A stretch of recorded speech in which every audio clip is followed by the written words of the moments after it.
From the windy city of Chicago, we're set for Cubs baseball on Comcast Sportsnet. Wind is howling straight in. Temperatures have cooled, but the Cubs' bats heating up. They've won 2 of 3 to start this long homestand. Hi again, everyone. Jim DeShays, Len Casper with you. The Cubs, all of a sudden, getting their bats going. That is a very good thing to see when you put it together with that starting pitching. Yeah, it's a great formula for winning, and that's what the Cubs have been doing. They took 3 out of 4 from the Marlins. Now a chance to take 3 out of 4 from the Padres. They're getting contributions from everybody in this lineup in this particular series. They're averaging 6 runs a game, hitting 300, 278 with runners in scoring position. Note the walks, 11 free passes taken. This is a team that's had a hard time in that department so far this year.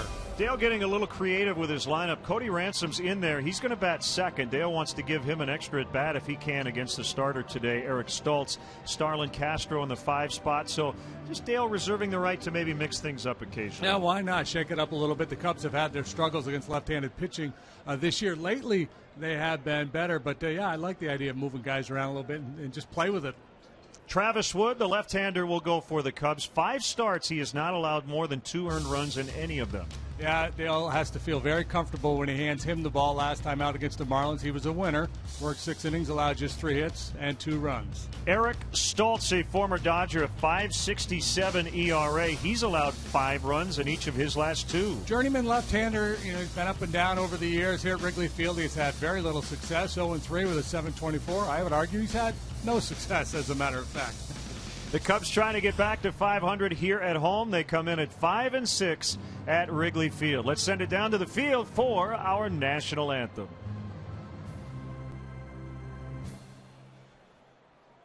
Ladies and gentlemen, at this time, please rise. Kindly remove your caps and join Wayne Messmer, accompanied by Gary Pressey at the Lowry organ, as they honor America with our national anthem.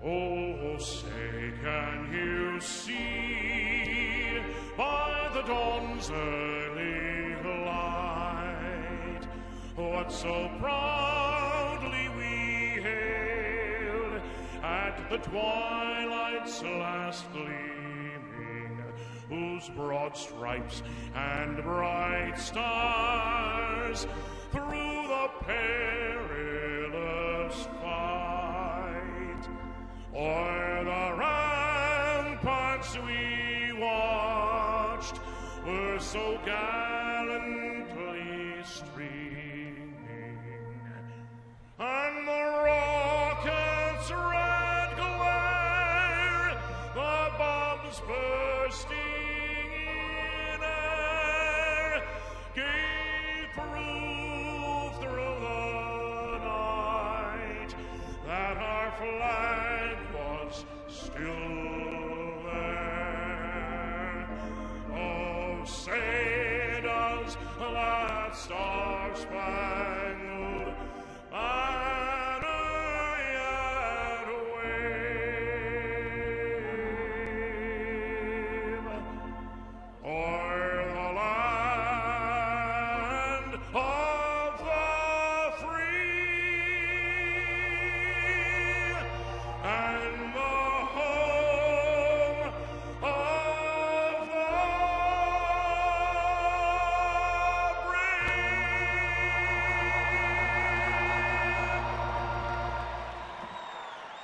The great Wayne Messmer with our national anthem. Last night, the Cubs got the best pitching performance of the season. Travis Wood will try to follow it up here today against the Padres. Next.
Baseball on Comcast Sportsnet is brought to you in part by your Chicago area and Northwest Indiana Lexus dealer, who invites you to test drive a Lexus today. Blue Cross and Blue Shield of Illinois. Through it all. BMO Harris Bank, helping money make sense. BMO Harris Bank, NA member FDIC. AT&T Uverse. Visit att.com/freeyourtv. Rethink possible. Ford. Check out America's freshest lineup at your local Ford store or at localfordstores.com. And by Southwest Airlines. Find our fares online only at southwest.com. Back here at windy Wrigley Field, the Cubs trying to take 3 of 4 from the Padres. Reds coming in. In fact, are already here. They're off today. We'll see them on Friday, and then the Rangers for a makeup date Monday. Cardinals for 2, and back to the road in Washington, D.C. Get real-time info, including pitcher gas gauge, stats, tweets with Cubs in-game live. Only at csnchicago.com. Brought to you by Comcast Business Class.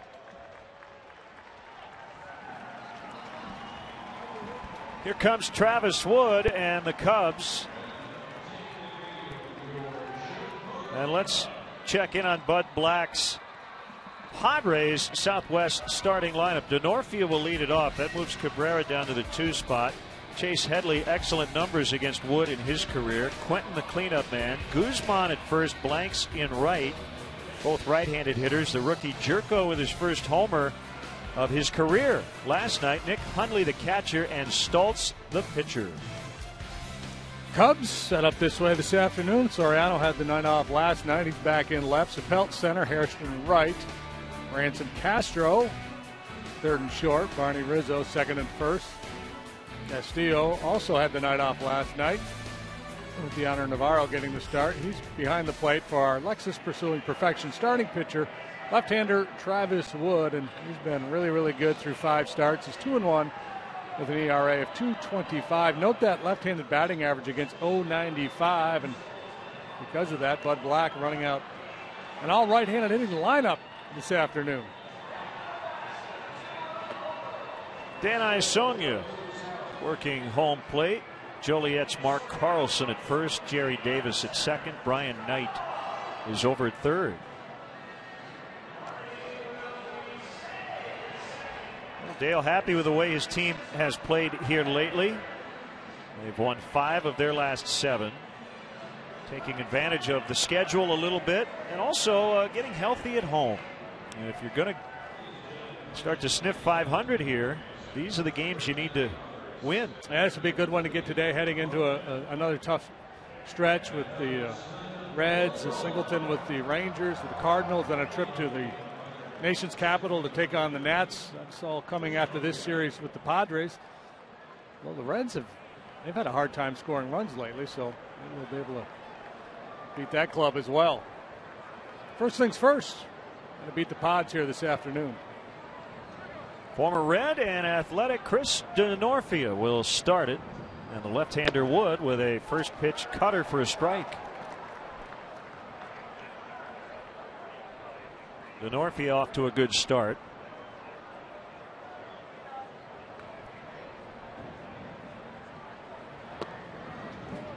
That is low. Denorfia, a valuable piece for the Padres. Good outfielder.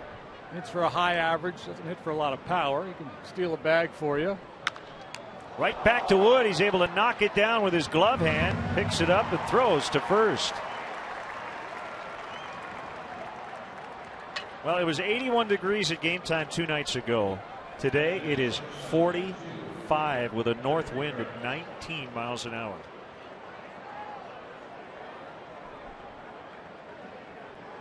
Imagine there's a little chop out on the lake today.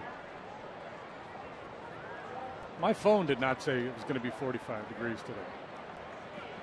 No, nor did mine. We need new phones. Here's Cabrera batting right-handed. Smartphone? It's not too I don't smart. think so. A strike called on Cabrera, the switch hitter. Nice play by Wood to get that first out on the hard grounder back to the mound.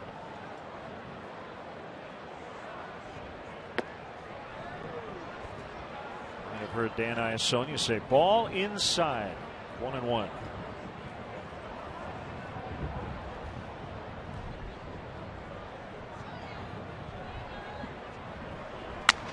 Back to Wood again. This time a little liner. 2 down.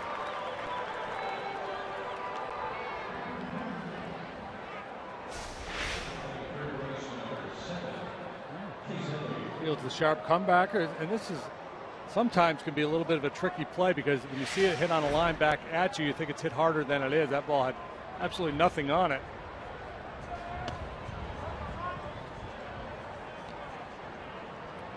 Padres are 3-5 against lefties. The Cubs are 3-4 versus southpaws, even though they've won 3 straight. And Headley takes a strike on the outer edge. Chase Headley grabbing headlines in San Diego. Padres want to sign him to a long-term deal at some point, and they'd like to do it this season.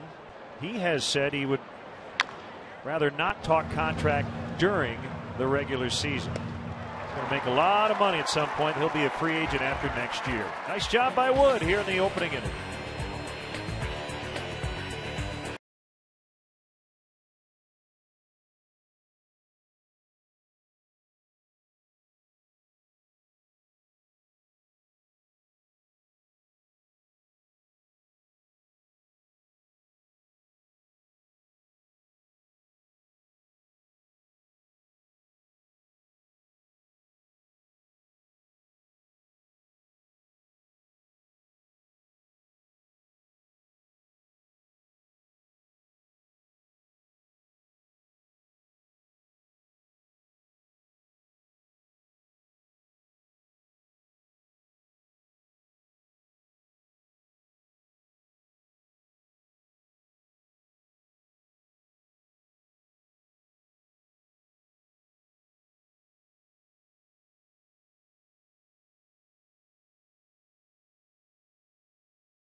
West versus left-hander Eric Stoltz. Dave Chappelle still trying to get on track to start the year. Cody Ransom has been a find for the Cubs.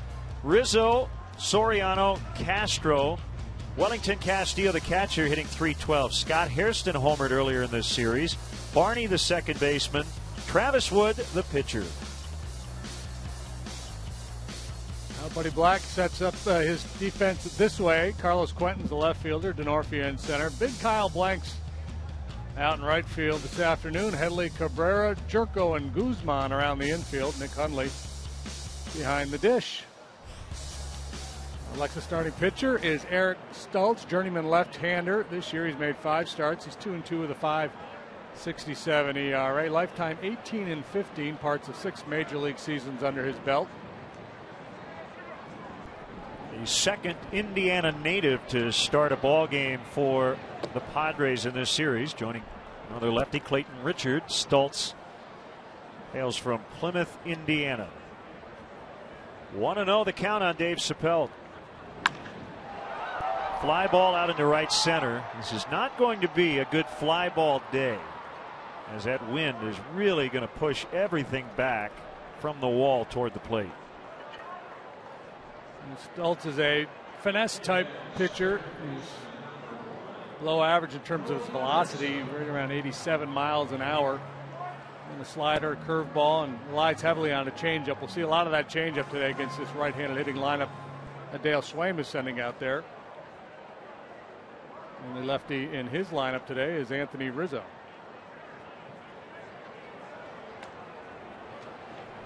Ransom with 2 home runs in this series against his former team.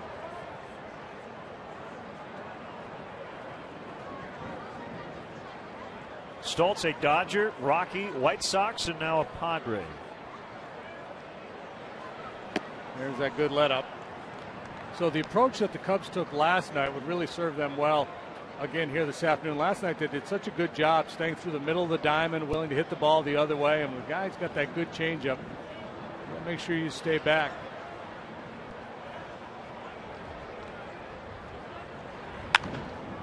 Lined out into left center, and it's going to be caught by Denorfia. Like that. Good swing of the bat. He just wasn't rewarded for it. This goes back to that changeup. Stays back on it pretty well. Hits it hard. He's out. 2 outs. It brings up Anthony Rizzo. Well, not only is Stoltz the second Indiana-born Padre starter in this series, but he's the third former 2-sport star in this series. He played basketball and baseball at Bethel College in Indiana. Was a pitcher and a center fielder on the baseball team. They won the 2002 National Christian Collegiate Athletic Association Division I championship. And I think they got that whole phrase on the trophy. It's caught by Hundley to end the inning. So each starter with a 1-2-3 first.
The 8th annual Chicago Cubs Charities Race to Wrigley 5K Run, presented by Athletico, takes place on Saturday, May 11th. Starting here at Wrigley Field, participants will run around the neighborhood and finish under the legendary marquee at Clark and Addison.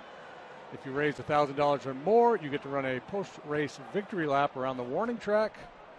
And if you raise $500 or more, you can enjoy brunch inside the ballpark following the race. Racetowrigley.com to register. And for more details, I wonder if you can be heckled while you run around the warning track. That'd be kind of fun. You donate more, you can. Yeah. Whatever you want. Your friends get to come. Everybody who donated for you gets to hang out in the bleachers and boo you and scream at you as you go by. Called strike on Quentin. Healthy numbers against the Cubs in his career.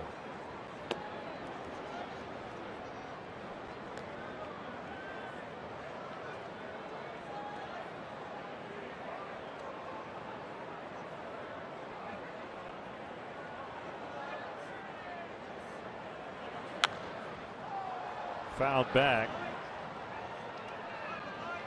We've talked so much about Carlos Quentin and his ability or penchant for being hit by pitches.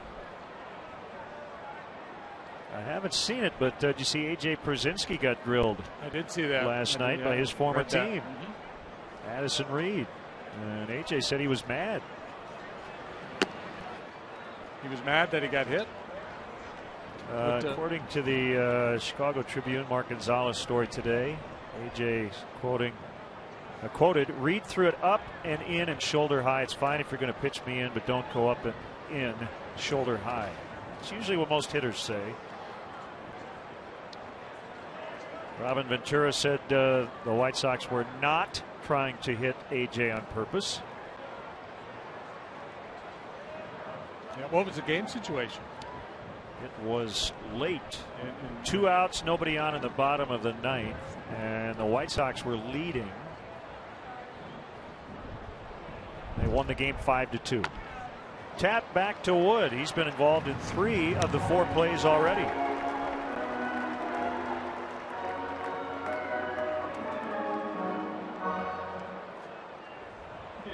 So 1 out, and it'll bring up Jesus Guzman playing first.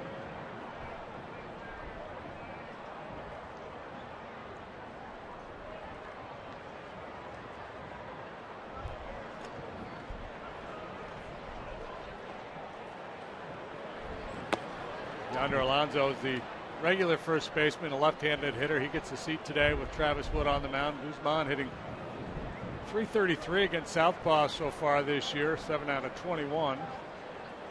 Did a nice job for them in a part-time role last season.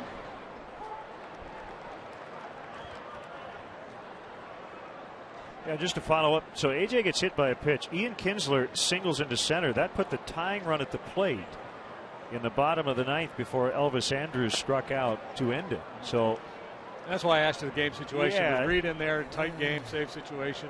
Not likely that they're hitting him on purpose.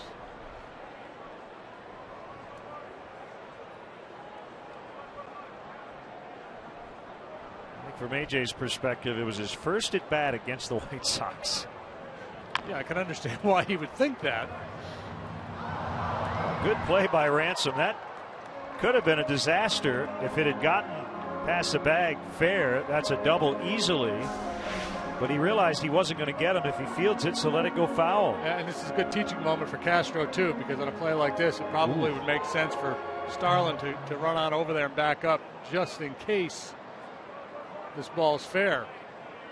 He would have been able to prevent a possible double.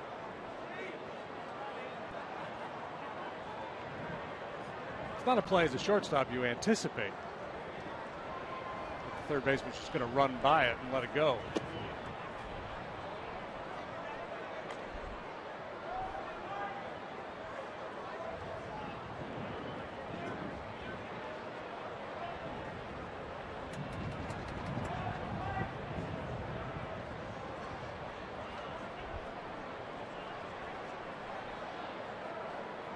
Wood ready for 2-2. It's a cutter and it's fouled off.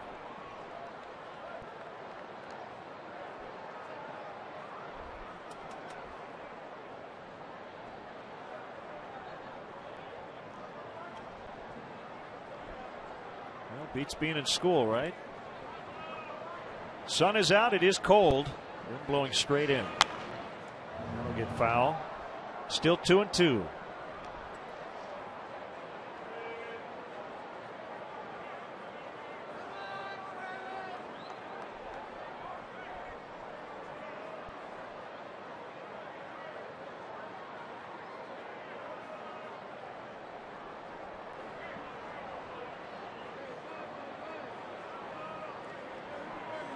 Go on that outside corner. Wood did not hit his spot. It's full 3-2. Well, you were talking about your phone's forecast being a little off today.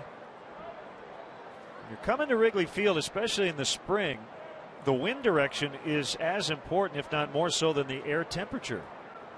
It's pretty simple. If the wind's coming out of the southwest or west, it's going to be warm.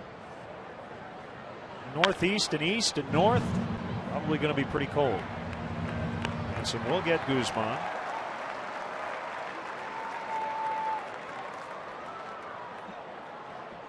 Everything on the infield so far for Travis. 4 ground balls and a soft little line drive back to the mound. Got that ground ball pitch working, and then, you know, it's the kind of day if you get behind 2-0, 3-1, you're willing to take a chance over the heart of the plate because the wind is going to knock down a lot of balls. This guy's strong enough to hit it through just about any breeze.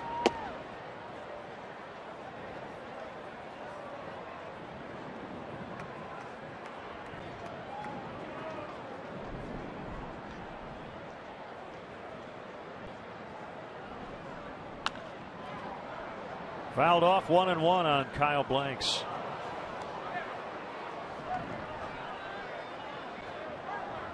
A large human being. 6'6", 285. His high school teammates called him Big Nasty. I would not want to block home plate if he was coming down that third base line. I would take the swipe tag approach.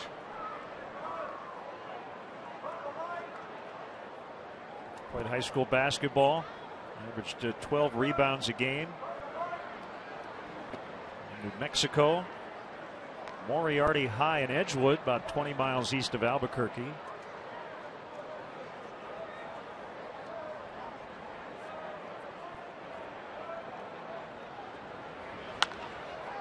Fly to right, coming on, and making the grab is Hairston to end the inning. Travis Wood off to a good start once again today, scoreless.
And Cubs time now. We're looking at our Coors Light freeze cam, and last night, boy, what a job the Cub hitters did. Just staying through the middle of the diamond and one after another, taking advantage of that good solid approach. Taking the middle of the diamond, other way, not trying to get too aggressive. And Andrew Kashner and then Bass a little bit later on. And a base hit up the middle has no more value than a pulled base hit, but it's the approach hitting coaches talk so much about. Stay through the middle of the diamond, hit the ball the other way, don't pull off. It's not so much the fact that the guy hits up the middle versus anywhere else. It's the approach. If you maintain that approach, good things are going to happen.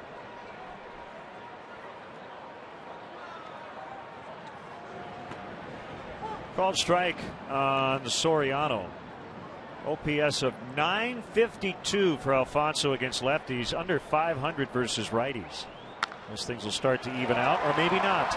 There's the base hit, the first of the day for either team.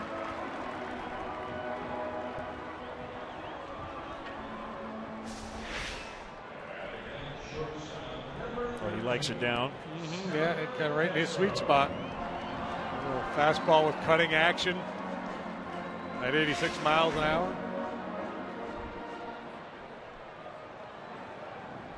So from one day to the next, last night the Cubs were facing a right-hander who threw 96 miles an hour, whose changeup was right around 86, 87 miles an hour. Now you got a lefty whose fastball has varied between 86 and 88.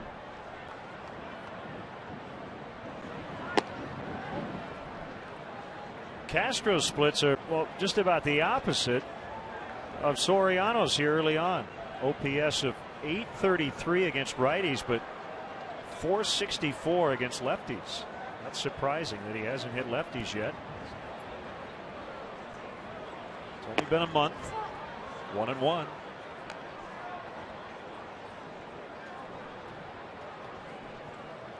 Anthony Rizzo's got the same thing going on. He's wearing out lefties. He's had his struggles against righties.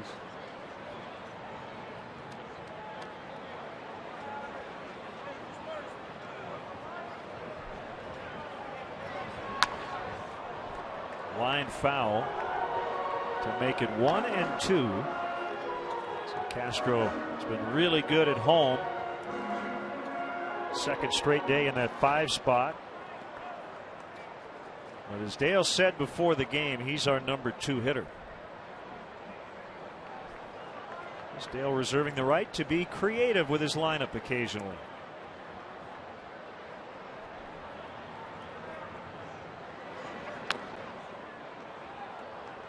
Yeah, and with a guy like Castro, it's not like he changes his approach depending on where he's hitting in the batting order. He's just going up there looking for something he can put in play and taking a good aggressive swing at it. He's not taking pitches in certain counts to let a guy try to steal a base as a two-hole hitter. He is what he is as a hitter. That plays pretty much anywhere in the batting order. Up the middle and through. So another base hit right into center field. And the Cubs are in business, 2 on with nobody out. Delicately placed into shallow center field. Middle of the diamond yet again.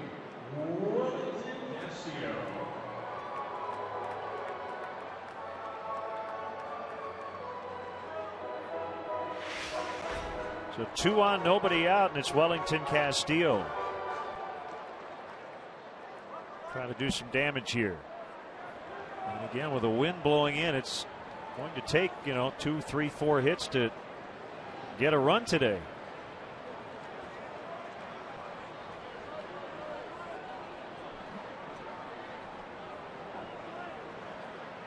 Stoltz with a long look at Soriano before the pitch, missing low, ball 1. Right, so with the lessened chance of the ball flying out of the ballpark, maybe that puts a little bit more in play in terms of the running game.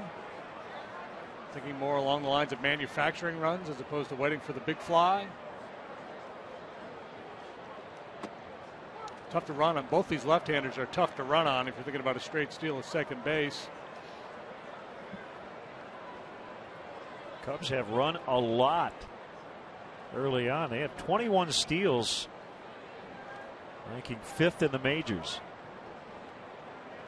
This is the kind of game you come into as a manager. You don't want to do too much too early, though. As I mentioned, Stoltz does not have great stuff. He's a finesse guy, so you feel like your hitters should be able to do a little damage against him. This play here by Hundley to prevent any advance on the bases.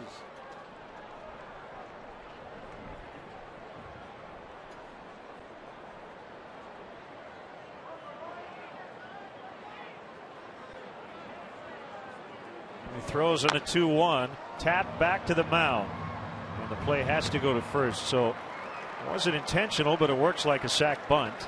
Second and third for Hairston with 1 out. Hey, come out and enjoy a game here in beautiful Wrigley Field. Tomorrow the Reds are in town for the weekend, followed by the rescheduled rainout game against Texas this Monday, May 6th. The Cubs then finish the homestand with a 2-game set against the Cardinals. To purchase tickets for this homestand and for all season long, go to Cubs.com.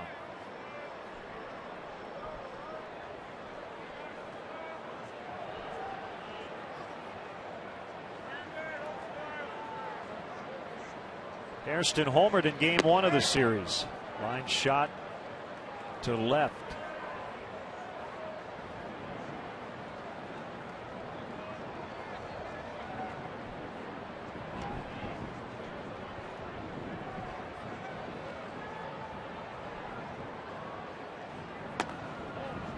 Outside 2-0.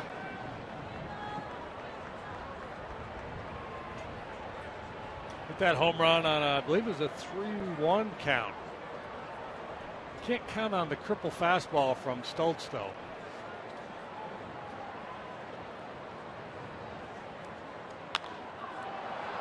Way out in front. It's either a changeup or a curveball. At any rate, he gets Hairston to pop out. A big second out for Stoltz. Yeah, that's a tough adjustment for a hitter to make. To you're taught work the count, get in favorable counts, and then take a good aggressive hack at a fastball. This guy's just not going to give in very often. Especially in a run-scoring situation. 2-0, 3-1. It's still a great likelihood that he's going to throw you an off-speed pitch, and this is a really well-placed changeup on that outside corner. So they will intentionally walk Barney and face Travis Wood with the bases loaded.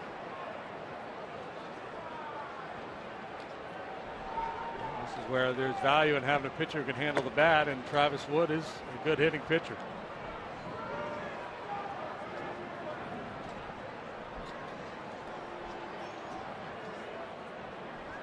A little pressure to duplicate what Scott Feldman did last night. Run scoring double. Got a good sack bunt down. Also hit a bullet to shortstop.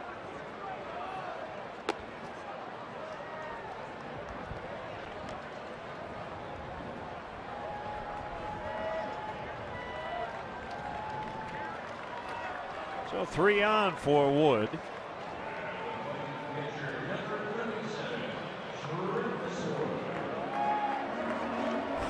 An early look at our AT&T U-verse multi-view. Sacks packed with 2 outs.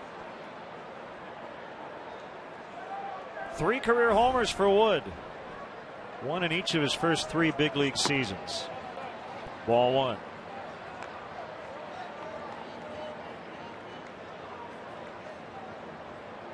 Kind of surprised. Travis has only taken 1 career walk, and that was earlier this season. 2-0. He's got to throw a 2-0 fastball to the opposing pitcher, doesn't he?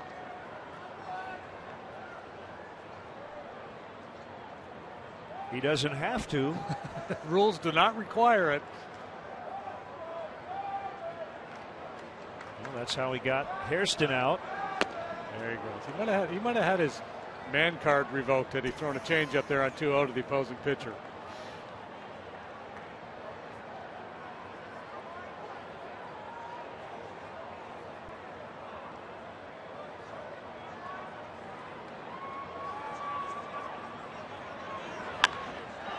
Up in the air, and Stoltz is going to get out of it. Unless the wind plays tricks. Blanks makes a catch. Look where he caught that ball. And the Cubs leave him loaded. Golden chance by the boards. 0-0.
The Stanley Cup playoffs. Tune in for another edge of your seat thriller from the Madhouse as the top-seeded Hawks look to take down the Wild in Game 2. Coverage begins tomorrow night at 8 on Comcast Sportsnet.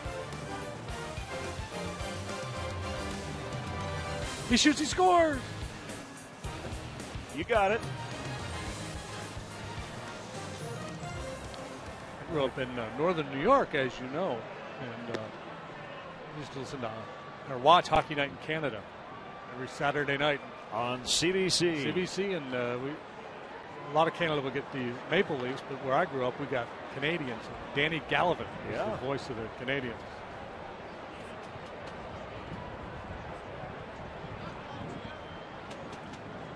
So the Cubs with 2 on, nobody out, could not get a run. And the Padres will have Jerko, Hundley, and Stoltz against Travis Wood. Ball 1 on the rookie, who hit his first major league home run last night. It was off Scott Feldman. He gave up 2 solos, and that was pretty much it. 3 hits on the night for the Padres. So Pelt, 1 away.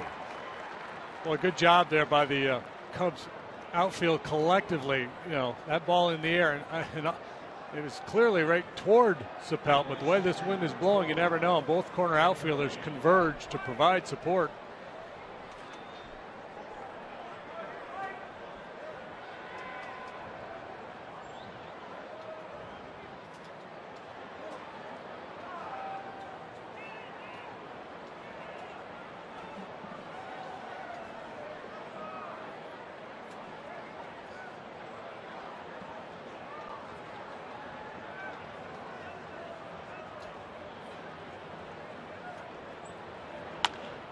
Hundley swings away, and a fly out toward Hairston.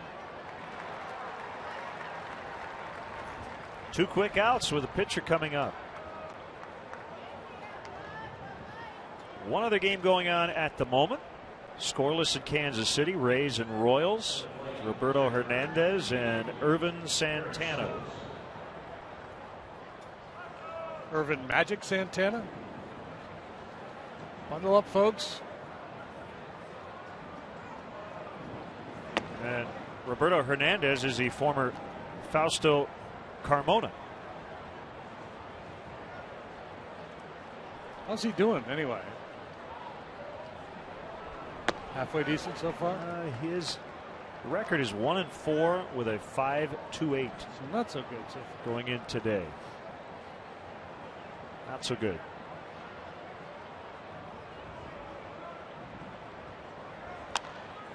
Popped up by Stoltz. Boy, that wind made a pretty easy out into a foul ball.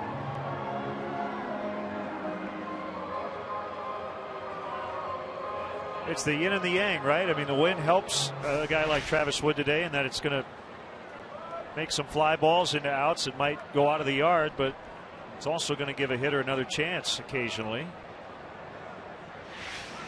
Yeah, net, you'd take it, though. No question. Love to pitch on a day like today.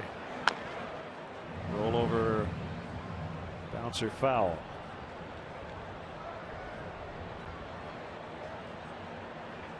Well, when you would pitch on a day like this as a fly ball pitcher, Wood's got a good sinker, but is this a day where you definitely tell yourself to challenge more? Do you change the way you approach it? Well, you know, it just depends on game situation and who the hitter is. But, yeah, you can be a little bit more aggressive on a day like today. Well, 9 up, 9 down for the Cubs starter today. That's his first strikeout.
The Cubs hitting a lot of home runs. They're only 3 off the National League pace currently being set by the Atlanta Braves.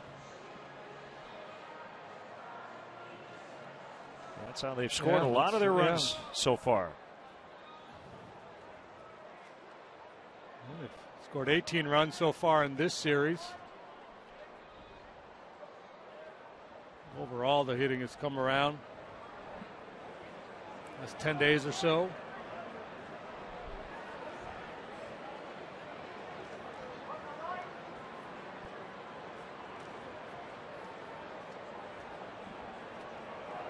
Second time through for this Cubs offense against Stoltz, who deals a strike on Dave Chappelle.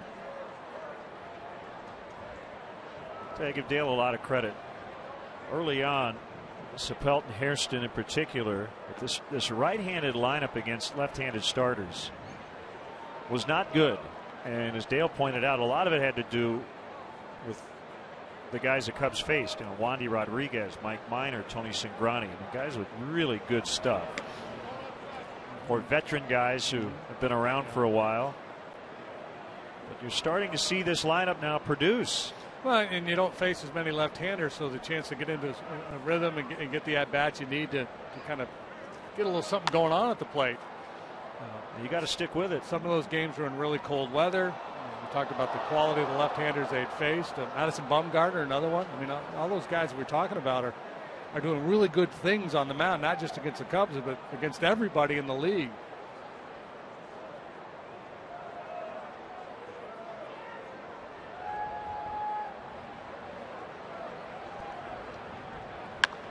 Hit hard on the ground. Cabrera with a nice play. Not a good throw, however. Chappelle should get a hit. So the leadoff man on for the second time in as many innings. He should get a hit. If he doesn't, he should get a lawyer. He did. Because that was a heck of a play by Cabrera just to glove that thing. Well, in Chappelle, he's one of those guys. His at bats against lefties really improved lately. I believe he was 4 out of 12 prior to coming into today's ball game. And, his most recent at bats against left-handed pitching.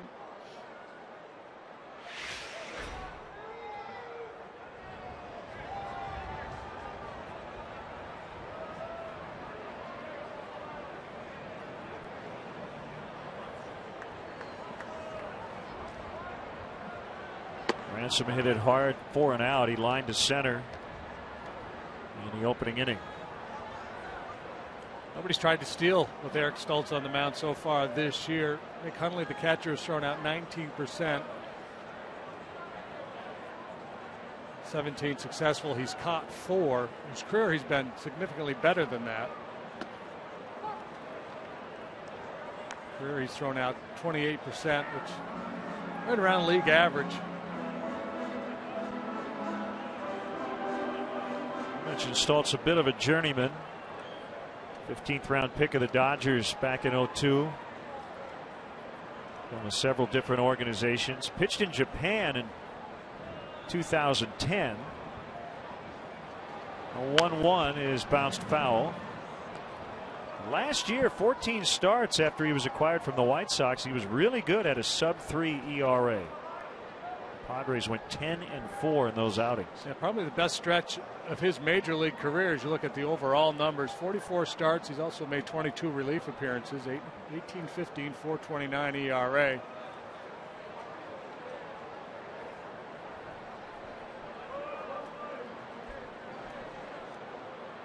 Still looking to spend his first full season as a big leaguer. It's been up and down throughout his career.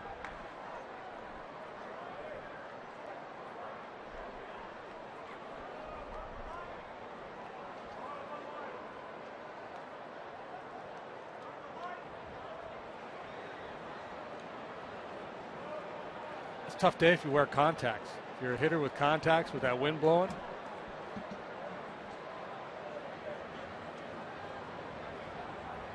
Tend to dry out. Here it is. And he got him. Were you a contact wearer? I was a contact wearer. really affect me at the plate. Probably would have Well, been better off had I taken excuse. him out. Had a better chance. Showing the ability to climb the ladder with a four-seam fastball.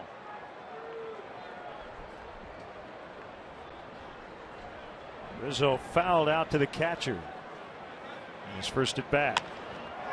He pops this one out into left center, and it's going to drop down for a hit. Sapelt advances one.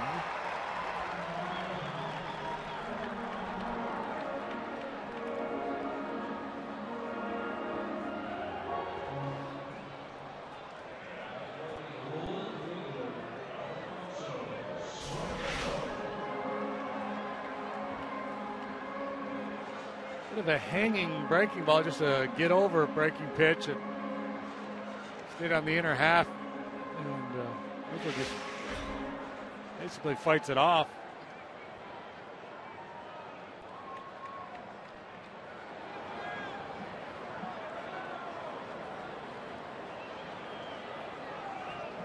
First and second, one out. The pitch. Soriano takes a little low, able to hold up on the swing.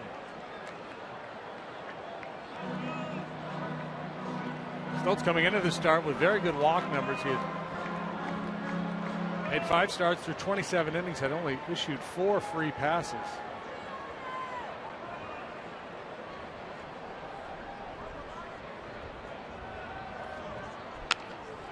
Back to Stoltz. Jerko, Guzman, and the inning is over. 1-4-3 on the double play. That'll take us to the 4th.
The new Cool Ranch Doritos Locos Tacos from Taco Bell.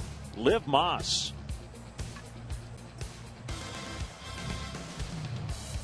Nothing. The Cubs trying to win this series. The Padres attempting to earn a 2-2 split. Blankets, gloves, caps, heavy coats. Weather's changed a lot the last 2 days. Wood has retired the first 9. Scott Feldman had a stretch of 18 in a row last night during his complete game gem. 6 punch-outs in a row for Scott last night. Struck out the side in the 3rd and the 4th.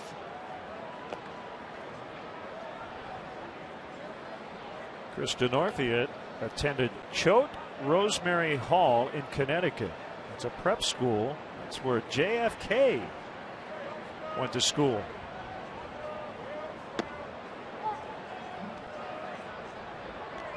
One and two. Later attended Wheaton College, Norton, Massachusetts. called. Strike 3. They're a rival of Faber College.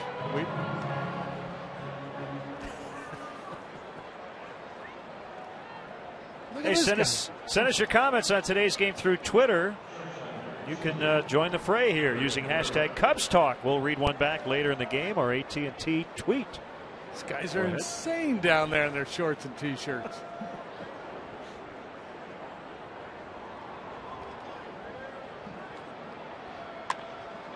Cabrera pops it up. Right now it's Barney's to take, and he does. It's a kind of day, though, everybody's got to stay on their toes, keep the feet moving.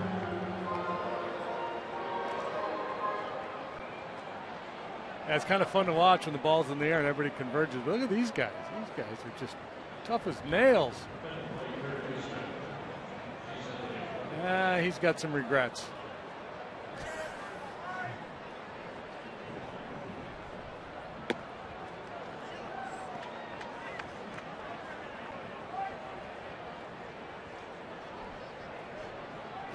He's going undercover.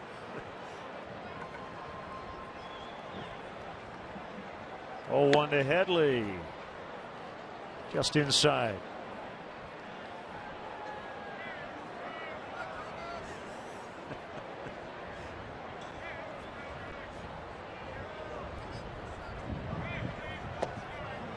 Way in tight on a cutter that time. 2-1.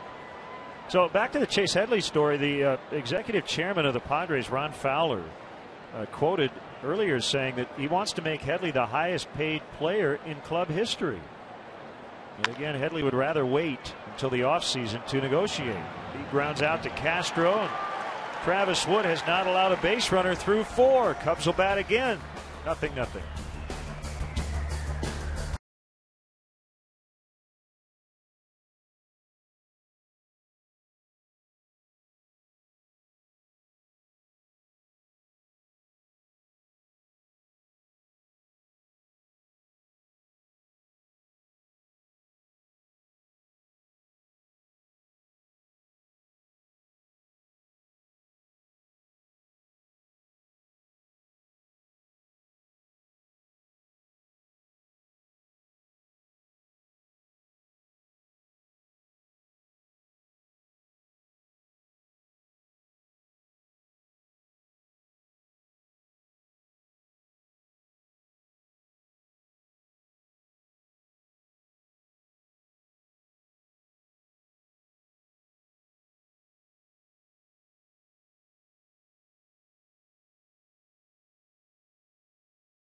Crew keeping this playing surface in tip-top shape.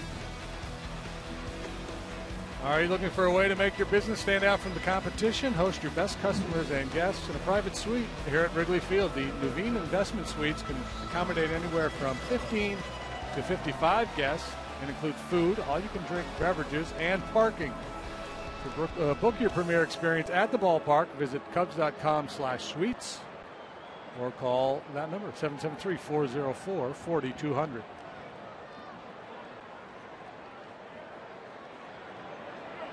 Cubs have had chances.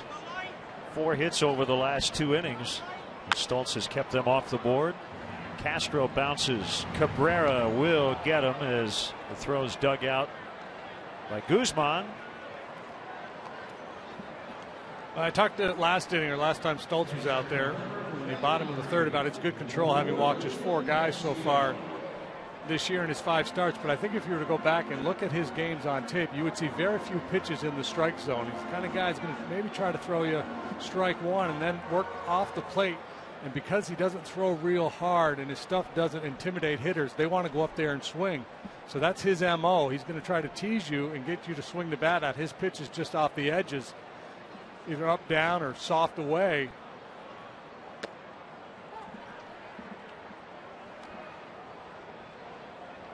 One of those guys that will give you a comfortable offer.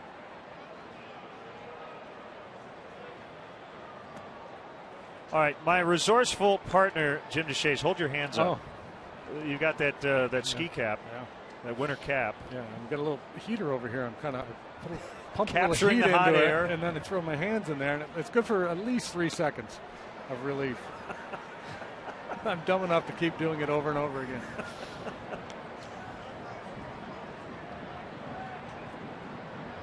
What happened to your gloves?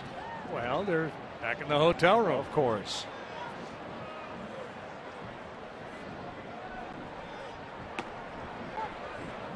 Two balls, two strikes. I have to give Win Griffiths all the credit today. I got a text from Win about 8 o'clock this morning. Bundle up. The wind's coming in off the lake, so I'm not sure I'll let you know. Call strike three, Castillo, frozen, like a lot of other people. This time Stoltz a little bit more aggressive in the strike zone, but this is a perfect pitcher's pitch. Bottom of the knees right on that inside corner.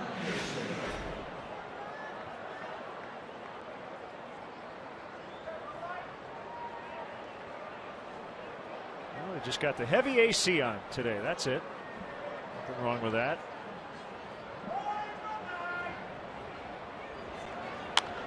Hairston pops it up. Jerko, one hand on it, and the inning is over. 4 in the books. Goose eggs.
A free queso offer from Qdoba.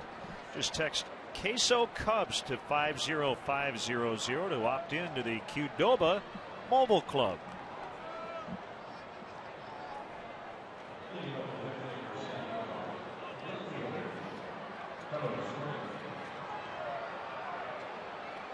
Nothing as the Padres bat here in the 5th.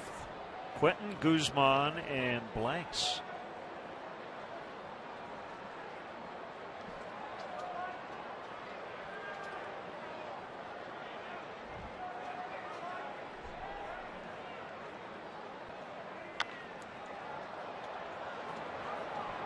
Castro and Ransom. Starlin will take it. Foul ground. Well, you've seen a lot of early swings here on both sides the last couple of frames.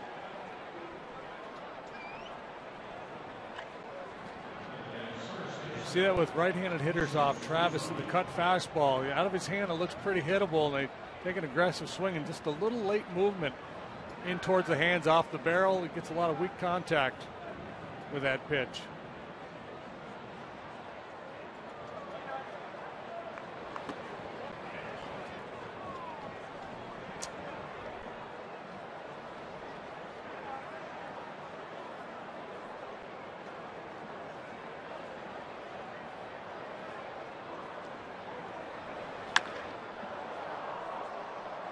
That's a home run on one of the first 3 nights of this series, but a pretty routine out here today as Wood continues to just go right at these Padre hitters. 2 down.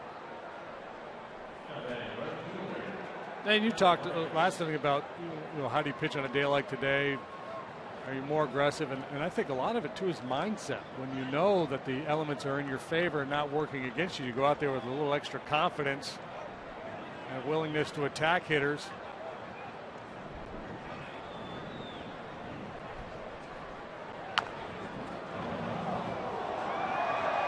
Keith Moreland celebrating a birthday today. Happy birthday to Zonk.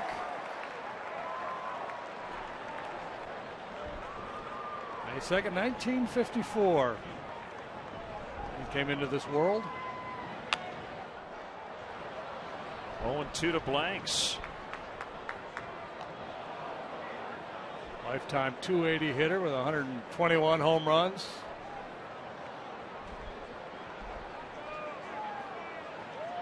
Play a lot of different positions for you, including catch.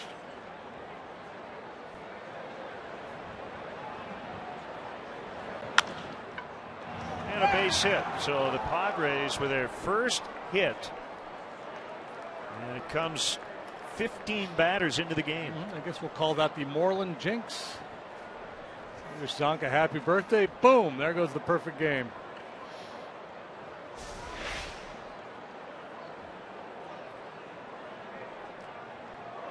The guy just dropped the head on that low offering from Travis Wood. Well, at least it was clean. There's no debate. The Zonk jinx. He's been zonked. Breaking ball strike to Jerko.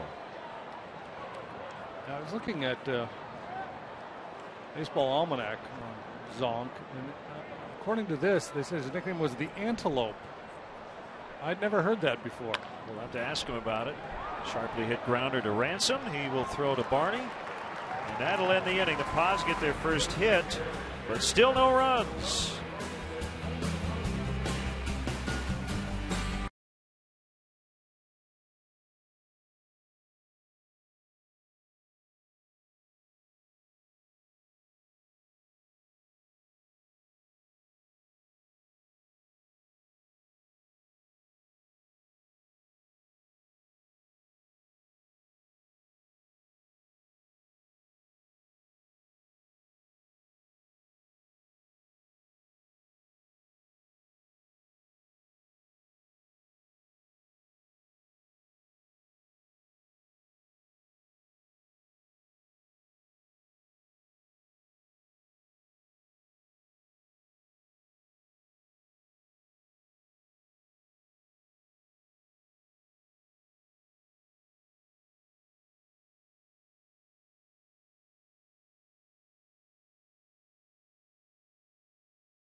Sharp dressed man, Cap.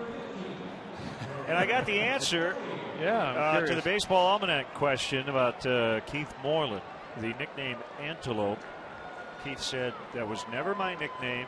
It was a mistake. He said, I couldn't run out of sight in a week. According to him, that is not a nickname that would have been appropriate. I thought maybe a cynical teammate had dropped that on him at some point, or a manager along the way. That might be our nickname for him now. Yeah. Because a lot of times that's how it happens.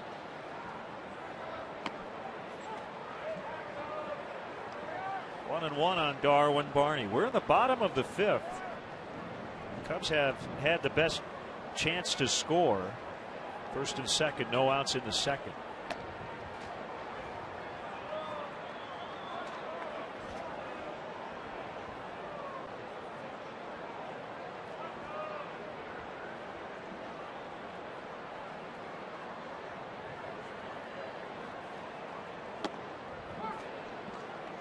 Two and two.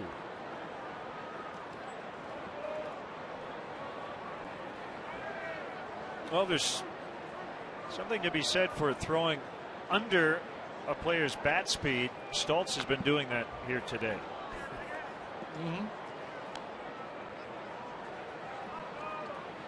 Yeah, I know.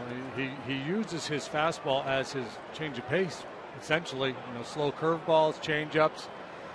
And then every now and then he'll zip a fastball in there.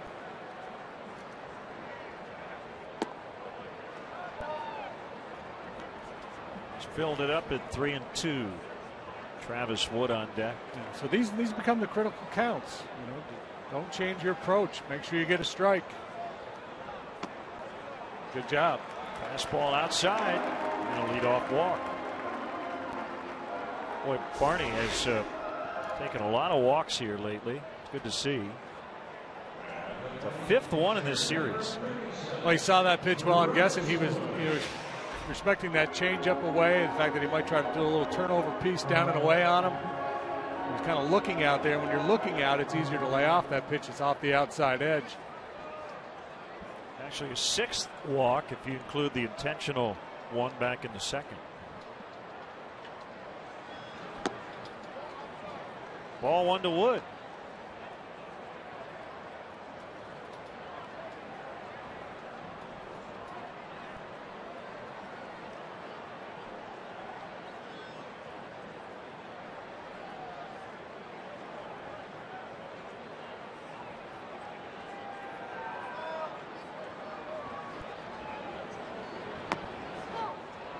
Pulled it back, took a strike.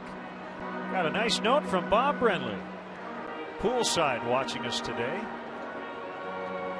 A little warmer where he is. Where are the D-backs? I believe they're at home and they're heading to San Diego this weekend. Yeah. Enjoy the warm weather, BB. We'll see Bob back here at Wrigley Field in early June. The Diamondbacks come in.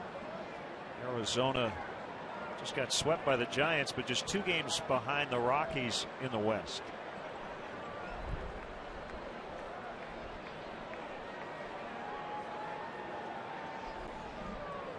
The 1-2 on the way, and Wood hits a fly ball to left. Quentin is there. 1 away. This season, let Wrigley Field be the host of your next corporate event. Bring your best customers and guests to the friendly confines and customize your experience with everything from private receptions to on-field activities. For more information, call 773-404-4161, or you can email WrigleyExperience@Cubs.com or go to Cubs.com/premier.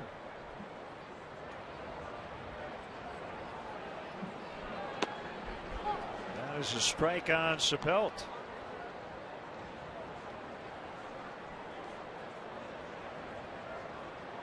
So we were talking earlier in the game that, against a guy like Stoltz, you might not be too aggressive on the bases. Feel like your hitters would have a good chance to compete and do some damage against him. Now as the game moves along, your thinking starts to shift a little bit. Now, it's not late in the game. It's still just the 5th inning. But in this environment where it's going to be tough to score a lot of runs, you may be more inclined to try to steal a bag or play hit and run, do something to create some opportunities, as opposed to just standing in there and thinking we're going to string a bunch of hits together or whack one over the wall.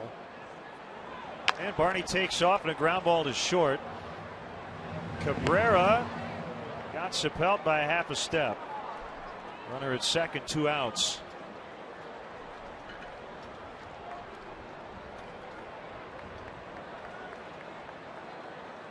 You're comfortable putting a hit and run play on against a guy like Stoltz because he doesn't get a lot of swings and misses. So even though you're not going to get a good jump on him from first base because he's a lefty and he's got a pretty good move, feel comfortable that your hitter's going to be able to put them in play.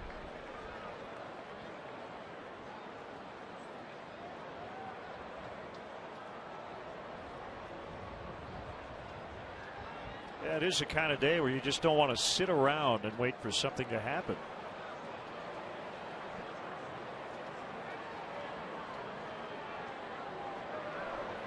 Outside on Ransom. Yeah, for the most part, managers think big inning early in the game, and then usually around the 7th inning, you start thinking about manufacturing a run in a tight game. But I think on a day like today that you accelerate that process a little bit, especially when your guy's pitching really well, and a run or two might be good enough to win the ball game.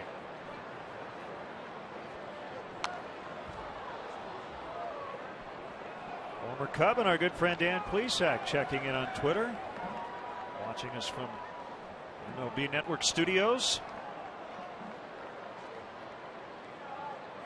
We get all the big shots watching the Cubs and Padres today. There's a Wrigley experience.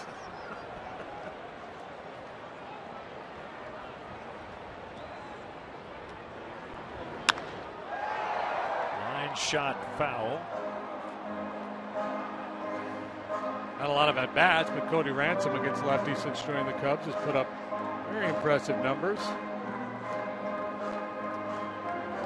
By the way, you blamed Zonk for the no-hitter.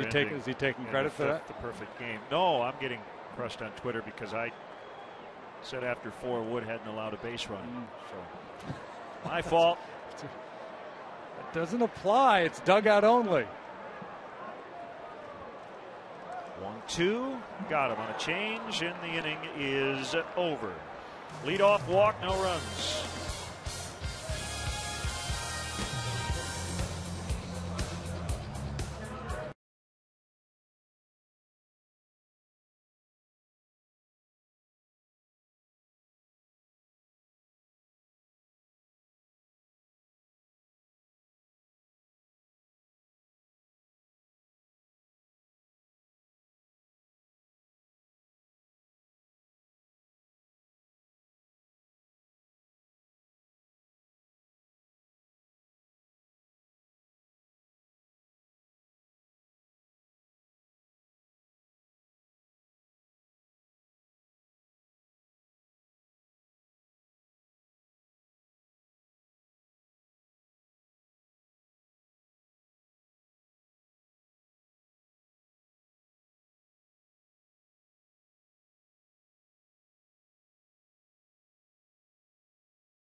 Look on their series with Brooklyn and advance to round 2.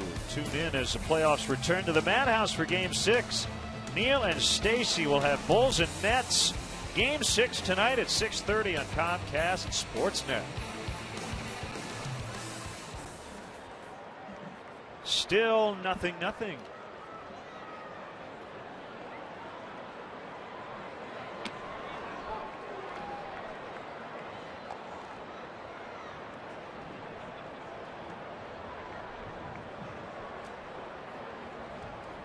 Strike on Hundley.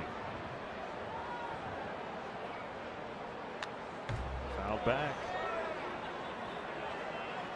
One hit for the Padres. That was Kyle Blanks, a 2-out single in the 5th. Travis Hood came into this game yielding only a 182 batting average against.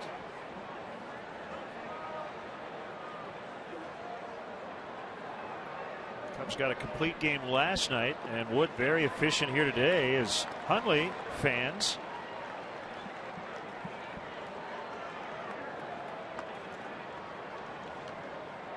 On Wednesday, May 15th, join Chicagoland police officers and their supporters for the Chicago Cubs annual Law Enforcement Night here at Wrigley. The Cubs will honor local officers in a pregame ceremony. All fans who purchase tickets through the special events page at Cubs.com will receive a Law Enforcement Appreciation Night t-shirt. Cubs.com for tickets. Yeah, you buy a ticket for that. You don't get a ticket. If you know what I mean. Yeah. That's it. And you probably can't use that to get out of a ticket. But I was at Law Enforcement Appreciation Night.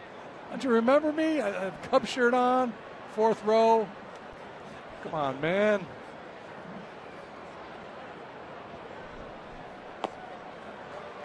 Gave you a shout out. You nodded to me. License and registration, please.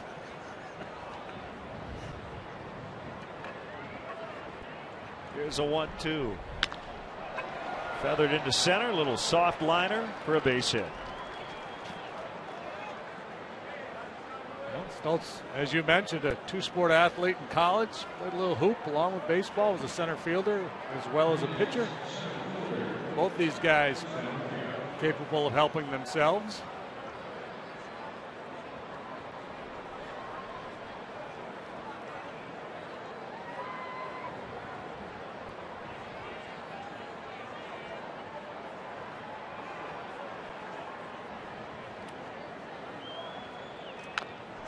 Orpheus swings and fouls right at the plate.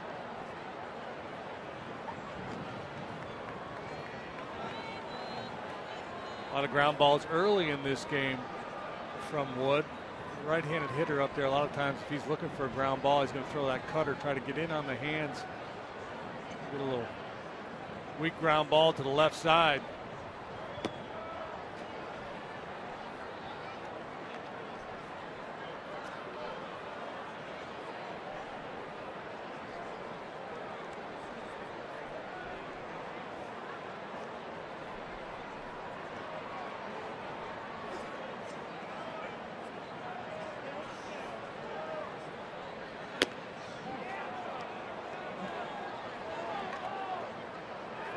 You kind of recalibrate watching pitchers on a certain day because Stoltz has thrown so much off-speed stuff.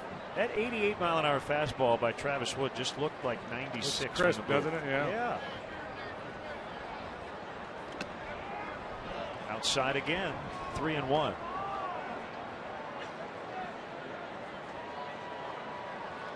Well, this is the situation we talked about earlier.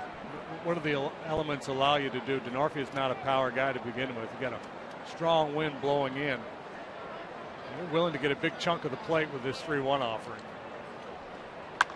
And he does, and it's a line out, and Stoltz double off. How about that for a double play ball? Is over. Exactly what Wood wanted. Deuce the line out, double play. Like Mark Grant next door. I said, what kind of pitcher were you? He said, I was a line drive pitcher. Nothing.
As Travis Wood gets out at the top of the 6th inning.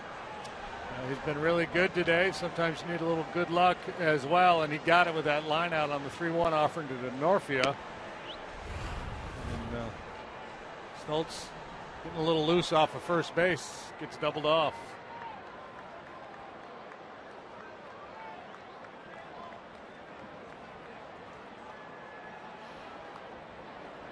I asked Travis about what's going on with the beard. Last year it was the long hair. He hadn't cut his hair in about a year and a half, but he was clean shaven. He said, well, it takes a lot longer to grow out the mullet, so I've got some time to figure that out. Rizzo with a running bunt, and he pops it up, and it's caught by Hundley. Anthony, he leads the club in stolen bases. He wanted to make sure we pointed that out today. And now he's trying to play the little man's game with a drag bunt.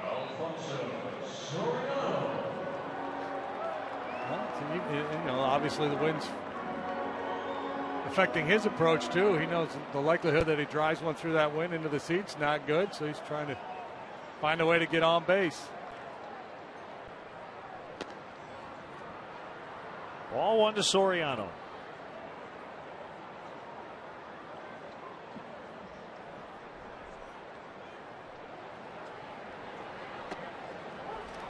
Didn't do an exhaustive search. I did mention to Anthony, I think the last time a Cub led the team in stolen bases and home runs, I believe Ryan Sandberg. He did it at least a couple of times. I guess Rizzo will not lead the team in steals. But they've spread it around. Dale has used just about everybody to run and hit and run spots and even straight steals.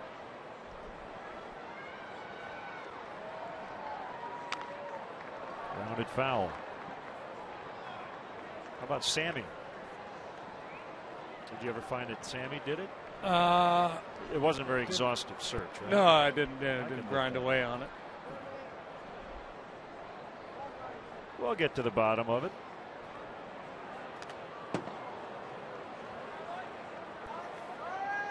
Sammy had a 30-30 season 2 different times as a Cub. I don't know if he led the team in both categories. Is this where we make the mask reference with Eric Stoltz? Outside, 2-2.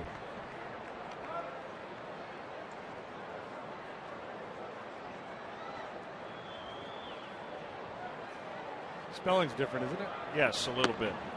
Close enough, though. Yeah. As he strikes out Soriano. So Stoltz putting together one of his best starts.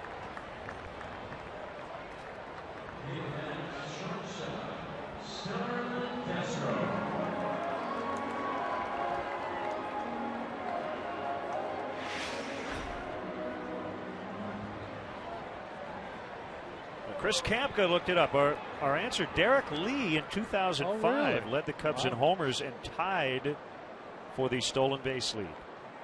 15.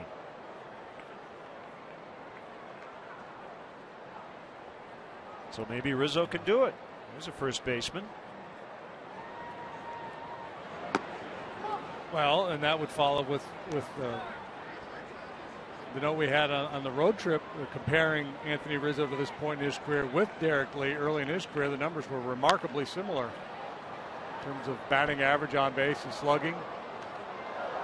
Derek was a faster runner and I think could have stolen more bases than he did, but once he got to a certain point in his career, he was a middle of the order hitter, a lot of times ahead of Aramis Ramirez.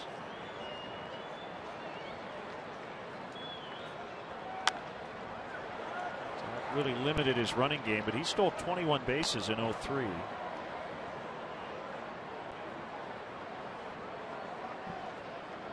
And I think the running game is coming back, creeping back into the game too. I think it's going to be more prevalent. With power diminished, speed is going to be more important. So clubs fielding more athletic teams. Diving stop, Chase Headley, and they get him. Stellar defensive play by Headley. Gets Stoltz out of the 6th. 0-0.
Travis Wood fielding his position well. We've seen a ton of comebackers for some reason this year, and Wood, a very good athlete out there.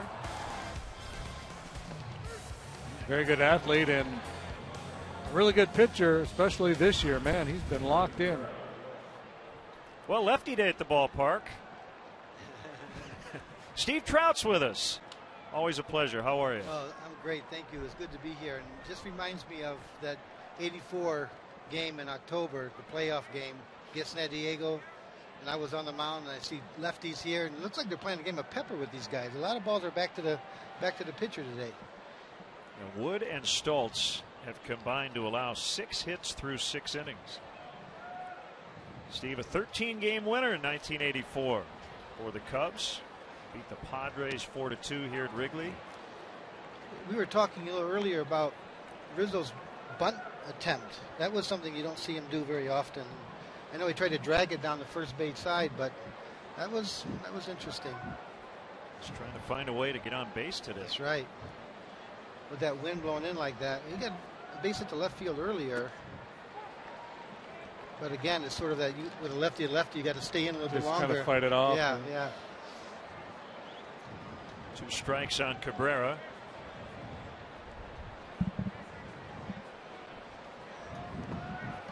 One is in the dirt.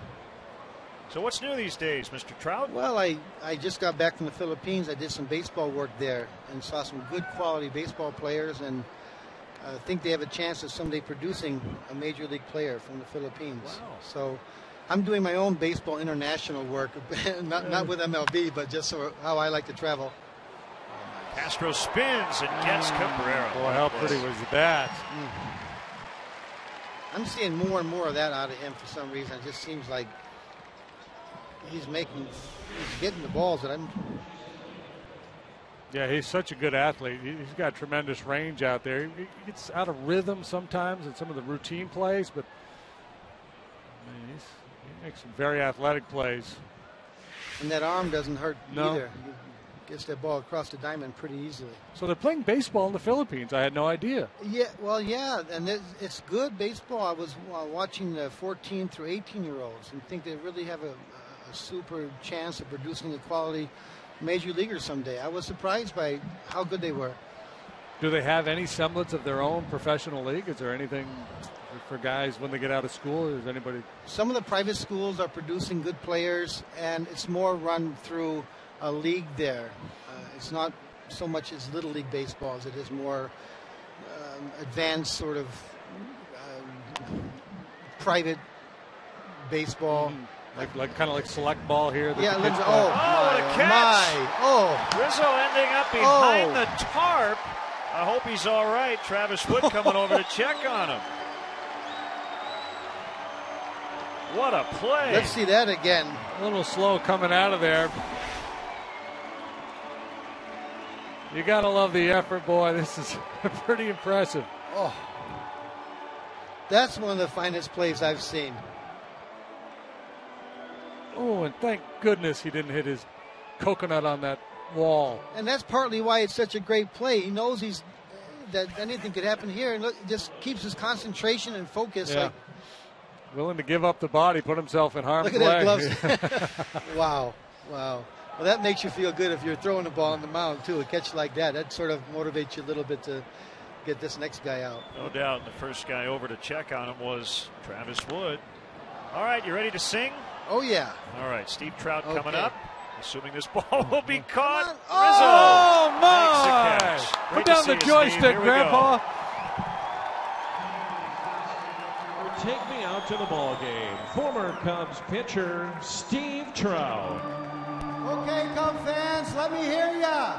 A 1, a 2, a 3. Take me out to the ball game. Take me out to the crowd. Buy me some peanuts and Cracker Jacks. I don't care if I ever get back for his root for the Cubbies. If they don't win, it's a shame.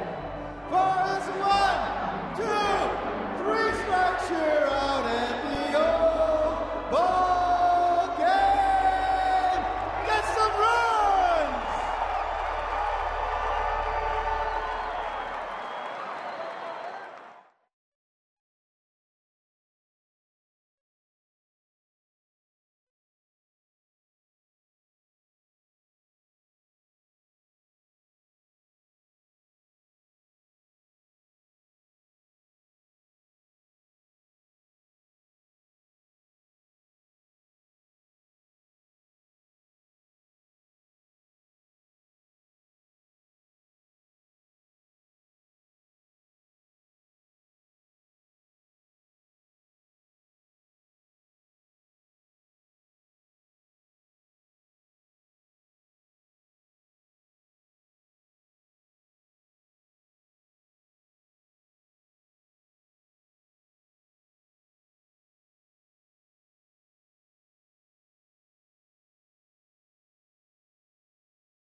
Seventh, thanks to Steve Rainbow Trout for joining us. That was perfectly imperfect. I don't think he hit one note, which is a great. I mean, it was a great stretch. He did it with a lot of energy. That's the way you like it. That's how you do it. He brought a certain passion to it. That's right.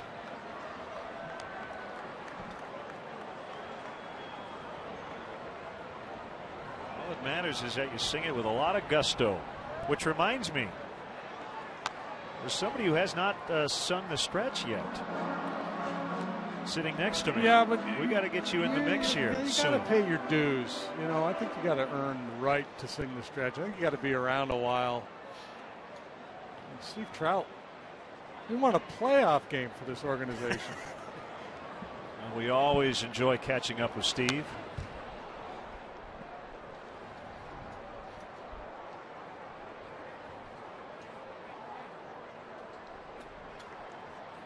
Two on Wellington Castillo. Well, the Cubs bullpen's been more than rested.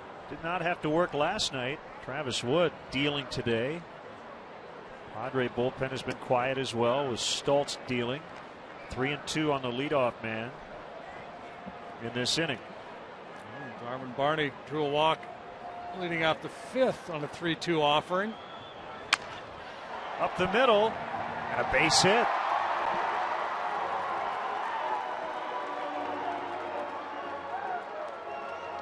Change up right off the end of the bat, but well placed.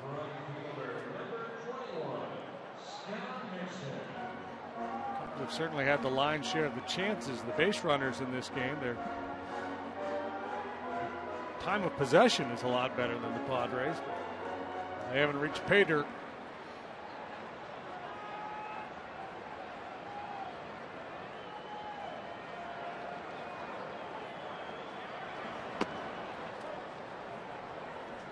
Strike one on Hairston. Been a little change in the Padre bullpen. The young lefty that we saw last two nights, Robbie Erlin, has been sent out. They called up a right-hander, Brad Boxberger. So just one left-hander available for Bud Black this afternoon. That ball crushed out in the deep left. Gone! A two-run homer. He kept it below the wind.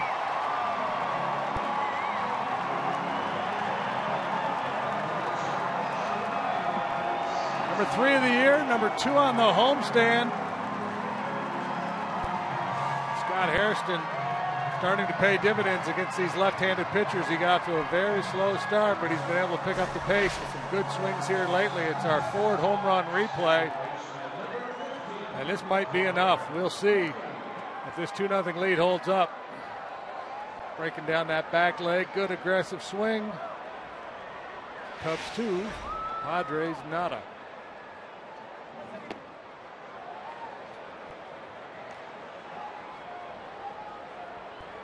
Now that's how you hit a home run in conditions like this. Keep it beneath that breeze.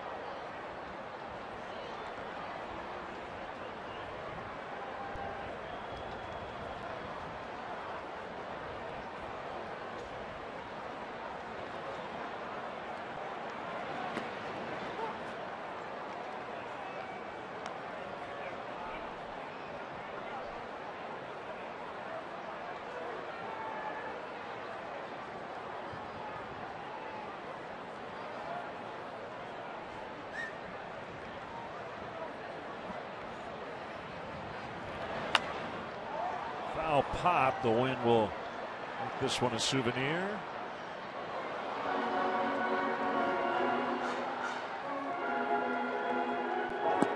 And Brock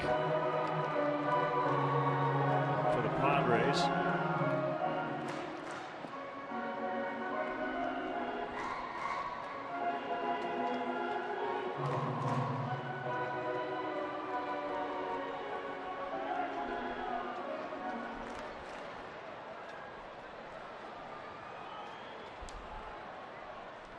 Remember that little dust-up the other day between David Price of the Rays and Tom Hallion, the yes, umpire? There have been some fines levied in that one. David Price, Jeremy Helix, and Matt Moore of the Rays all fined, as was Tom Hallion. The players each were fined $1,000. Tom's fine undisclosed.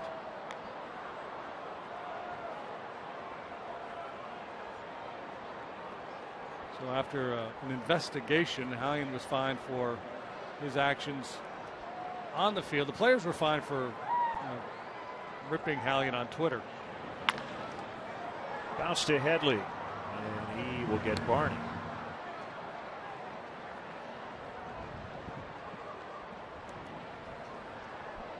MLB.com at bat is the #1 source for live baseball everywhere you go. Available for iPhone, iPad, Android, and BlackBerry 10.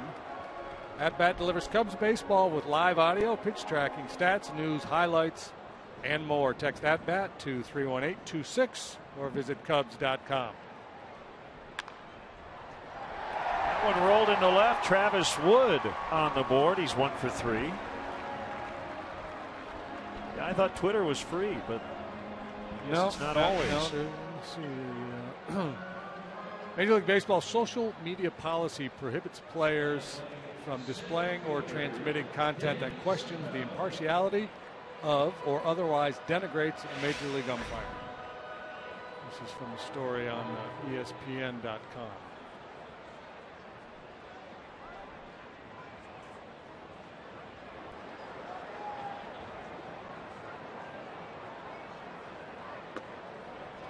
Outside on Chappelle. 2-0 on the Hairston homer.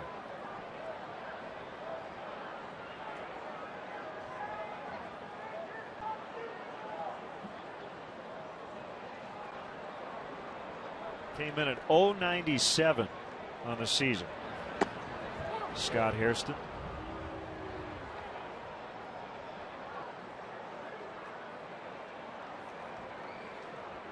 Former Padres doing damage in this series. Ransom the other night. Hairston with 2 homers in the set.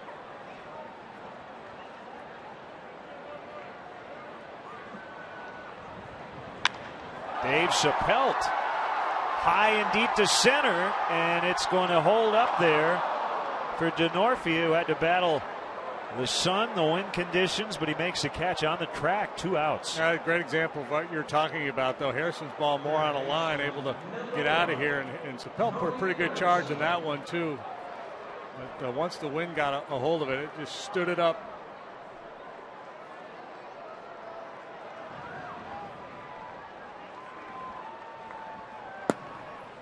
So Bud Black out to make a change. It's a Honda call to the pen. Looks like Brad Brock's coming on when we come back.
Brock will take over. 2-0 Cubs.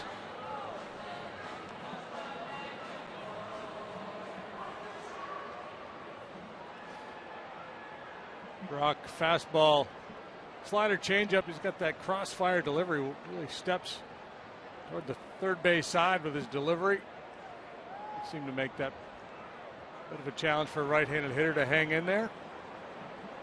He signed out of Monmouth College in New Jersey. Monmouth University. Freehold, New Jersey. Wood is the runner at first. Ransom will take the at bat. 0 for 3 on the day. Crossfire action from Brock. 1 ball, no strikes.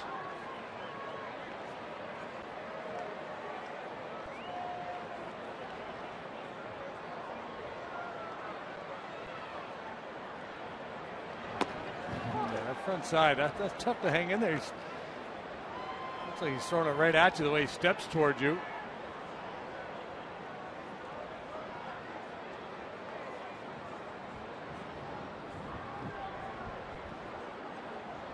Wood is going to steal second.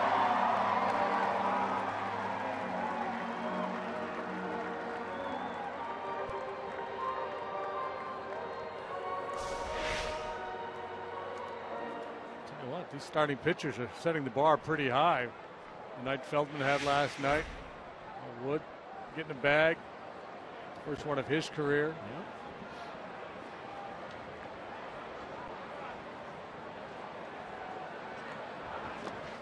In the dirt. 2-2.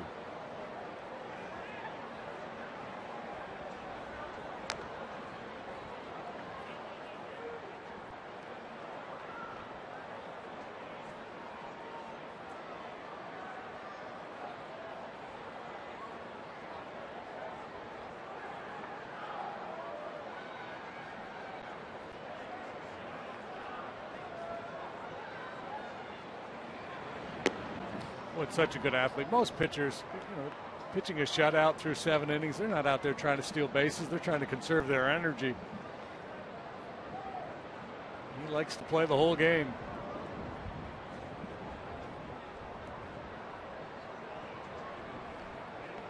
He also would rather pitch with a 3-run lead than a 2-run lead. Yep.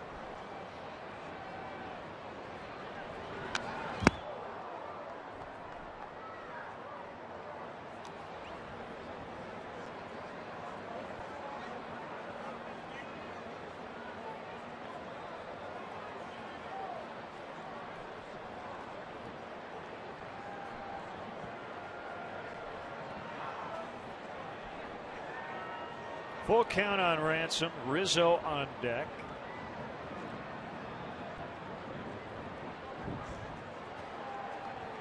Here it is. Ball 4.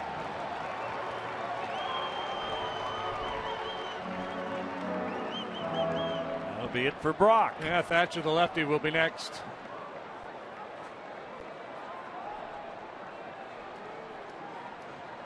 Very impressive group they've got coming out of the bullpen. They got Brock, followed by Thatcher. A Honda call to the pen. We'll be back.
There's Joe Thatcher in his 14th appearance. Giving up a lot of hits, but only 1 walk. And has kept the ball in the ballpark. You see lefties early on are hitting him. Yeah, and obviously that's not good because that's his primary responsibility is to get left-handed hitters out there. 16 plate appearances. They got 6 knocks against them. Last year he held lefties to a 160-something batting average, so he has proven effective in the past. So far, not so much this year.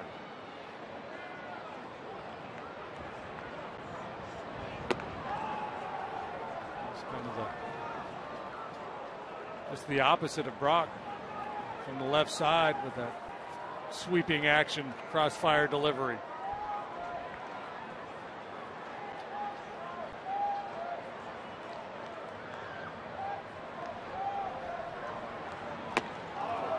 Swung on and missed. 1 ball, 1 strike. Thatcher from Indianapolis and went undrafted after his senior year at Indiana State.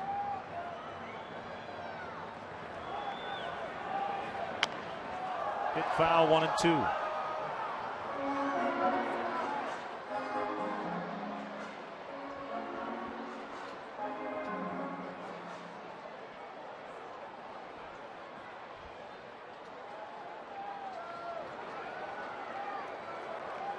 Will Dale Swaim need his bullpen today? Didn't need him at all last night. Travis Wood 74 pitches at the moment as he will head back to the mound after Rizzo strikes out. Hairston with a 2-run homer and the Cubs have the lead.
2008. But what you don't know is the unbelievable story of how it happened. Tune into Bulls pregame live before Game 6 as members of the Bulls front office share the improbable tale of winning the lottery tonight at 6:30 on Comcast Sportsnet. Well, Hairston with a home run. Now out of the game as Julio Bourbon replaces him in right.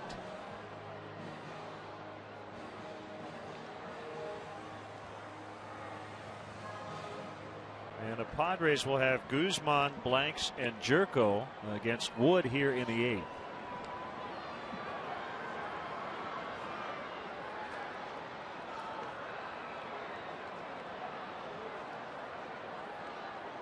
Really important to be efficient here in the 8th. You know, got a chance to get through this game without having to face the middle of the Padre order again. They're going to have to do some work to get the likes of Headley and Quentin to the plate.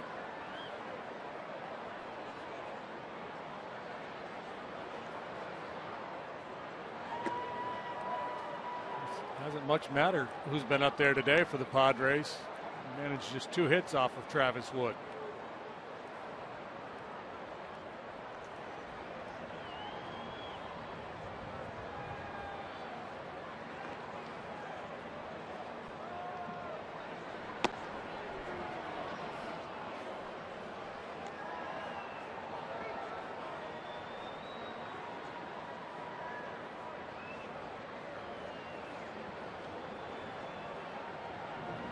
Castillo wants his one down, and it is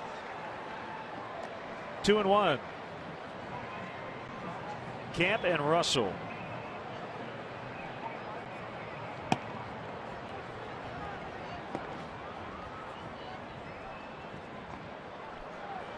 Three and 1. Base runner means a tying run would come up. Blanks on deck.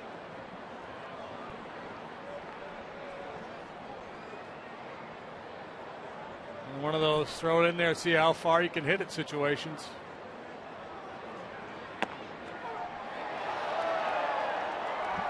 Late call by Sonia. That was borderline. Like a cutter. Usually you see the catcher rise up like that to get it. You don't get the call, but certainly justifiable strike call. Wasn't horrible.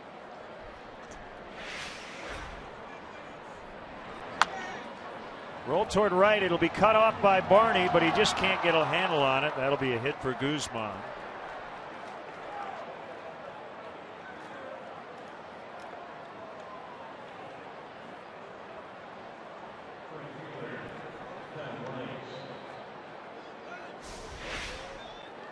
There's a long way to go to get this ball, and just couldn't quite get the handle. Would have been a tough play. Probably would have had to spin all the way around to make that throw to first base. And unlikely he would have gotten Guzman anyway.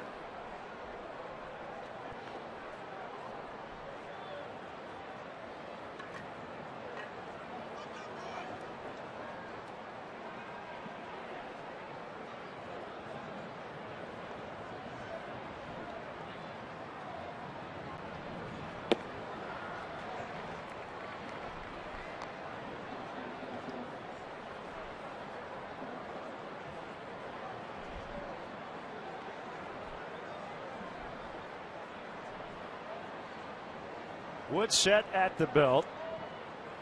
Here's his 1-0. It's down 2-0, so he's gotten behind each of the first 2 hitters this inning.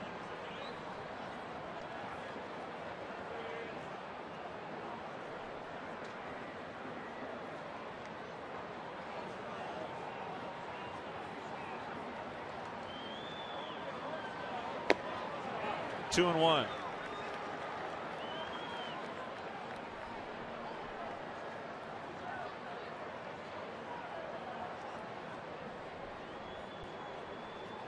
Pretty efficient, man. 83 pitches as he works in the 8th.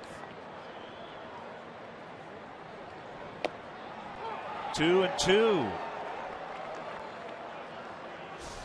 I guarantee you somebody's screaming from that Padre dugout. That ball's low. That's a big man up there.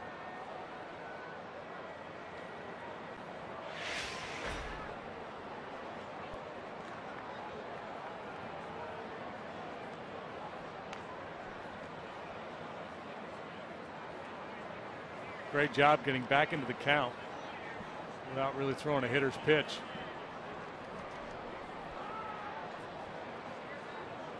Sets up a 2-2. Another full count. Not too many of those for Wood today. He hasn't walked anybody. Has just 3 strikeouts. A lot of early contact for outs by Padres hitters.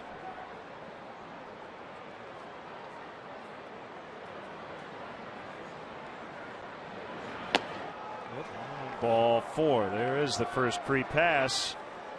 By far the best chance for the Padres today.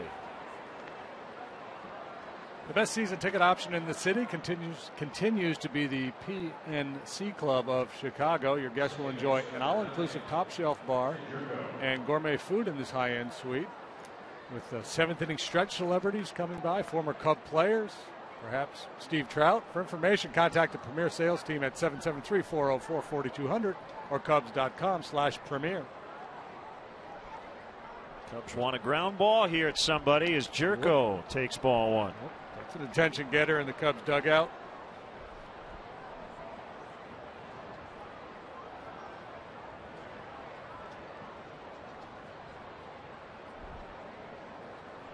Sure enough, here comes Chris Bosio to check on his lefty.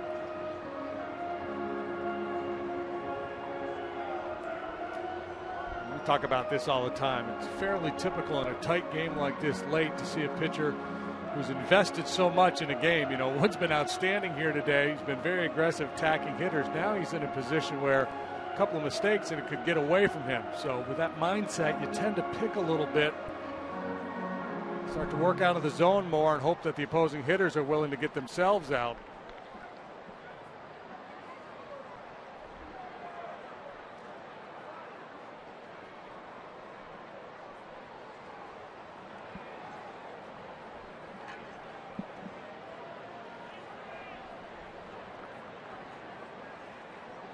The 1-0. Big rip by Jerko, and he fouled it back. His first big league home run last night. Last year in the minor leagues, he hit 30 home runs at 2 different levels, so he's got legit power.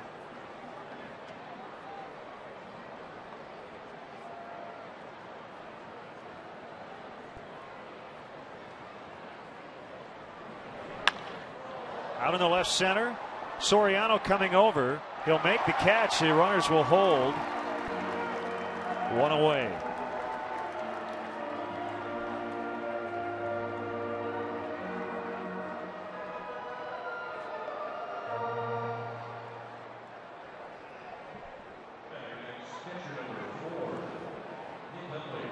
"20 pitches thrown by Travis in the 2nd inning. Other than that, very, very efficient. Oh, look at those single-digit innings he's had.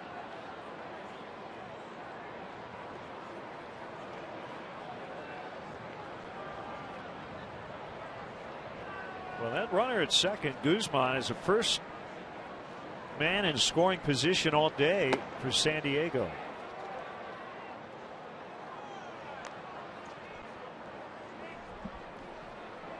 A quiet day for Glenn Hoffman over there at third.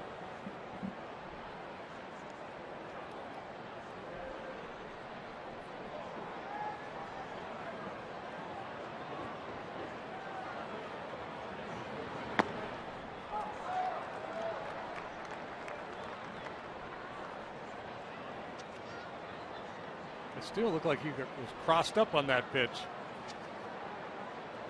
Crossed up in the pitch selection, maybe just had a little different movement than he anticipated.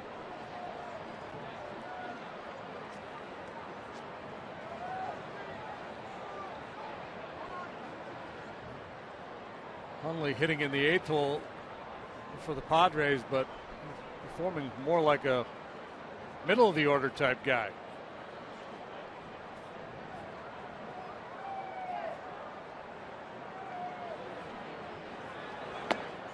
Swung on and missed. 1-2.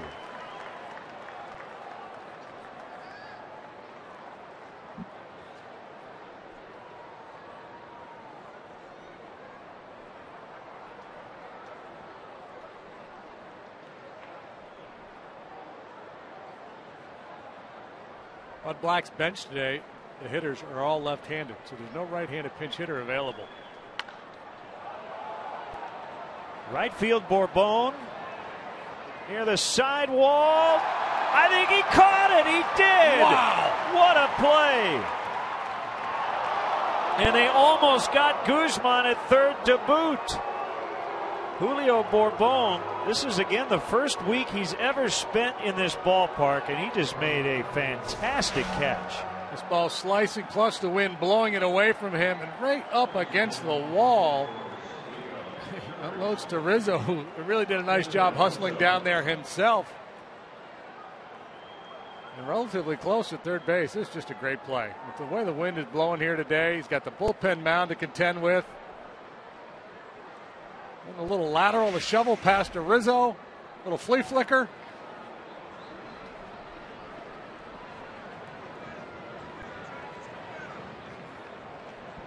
So they're at the corners, and Yonder Alonso will pinch hit in the pitcher's spot. A called strike. Well, you often hear about how difficult right field is in this ballpark.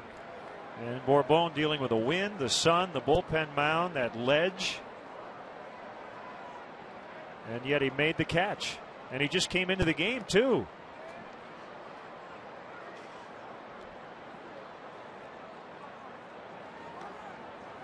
That's good managing there.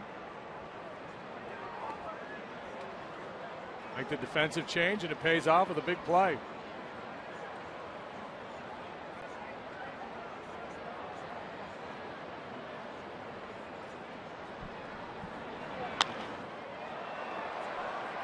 A little bit of an easier chance for Bourbon. Maybe not. Can't make the play. A run is in. Blank's holding at third. That was, again, all about the wind. It looked like a routine fly ball to right field off the bat, but the wind just knocked that one down as well. Bourbon and Barney both in hot pursuit. Barney yields at the last. That's the play. If the outfielder calls, he's got priority. So Barney, you see Bourbon calling for it. Barney bails, but Bourbon couldn't put it away. So they will give Alonso an RBI single. They're at first and third in a one-run game. That's it for Wood. Sean Camp will face Chris DeNorfia when we come back.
On to call to the pen time.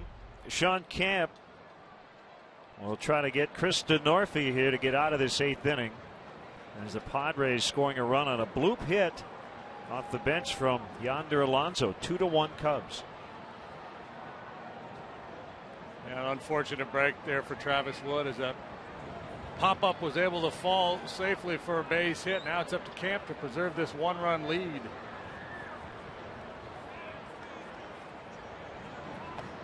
That Gets away, blanks.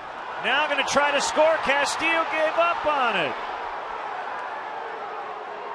Blanks stopped, and I don't know if Welly saw that he had stopped, but then Blanks started again.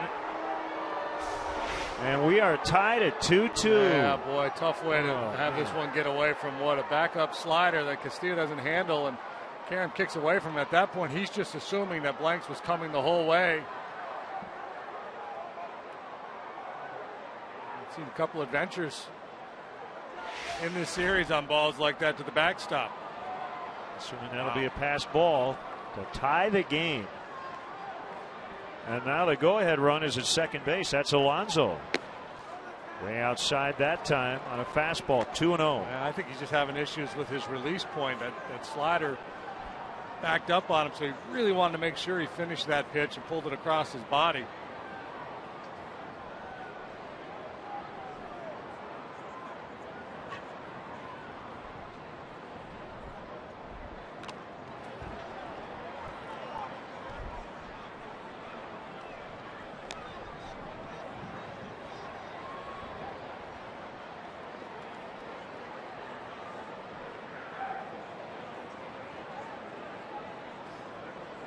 The only walk issued today by Travis Wood comes around to score. A tough inning.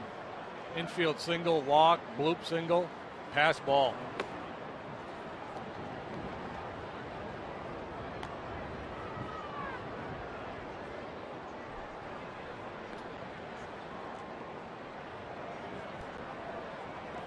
Three balls and a strike to Denorfia. Cubs took the lead on a home run by Hairston. The Padres tying it up here in the 8th with 2 outs. Ball 4. And in defense of Castillo, I mean, clearly that's a ball he should have had. But you know, catchers will tell you when they're crossed up, when they're looking breaking ball, and it's a fastball, that's the toughest one to handle. In that instance, it wasn't like Sean threw him a fastball, but the pitch behaved more like a fastball than a slider. It just didn't move the way Wellington expected. That'll be it for camp. Honda called to the pen. Here comes lefty James Russell.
Ushers in left-hander James Russell, and boy, what a year he's having.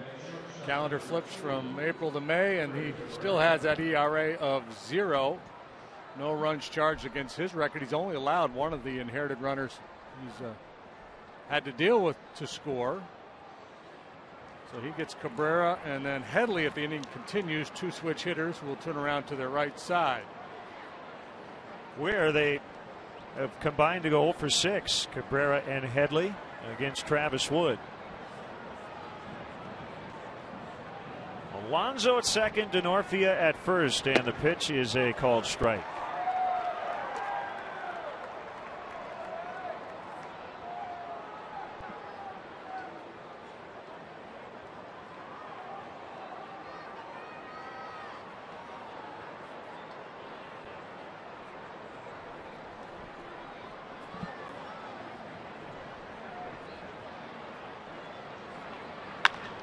Base hit into center. Alonso around third. He will score. And the Padres lead 3-2. Everth Cabrera with a go-ahead hit.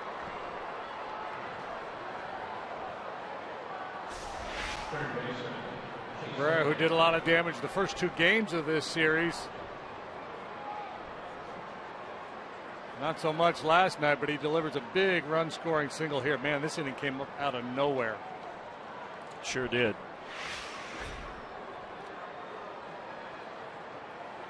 The way this Padre club was shut down last night and the way things had gone so far this afternoon, they just looked like they had nothing left.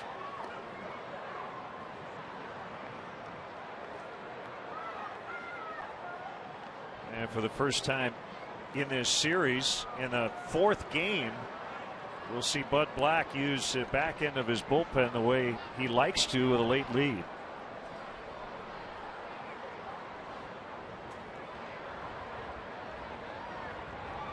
Probably see Gregerson and Street.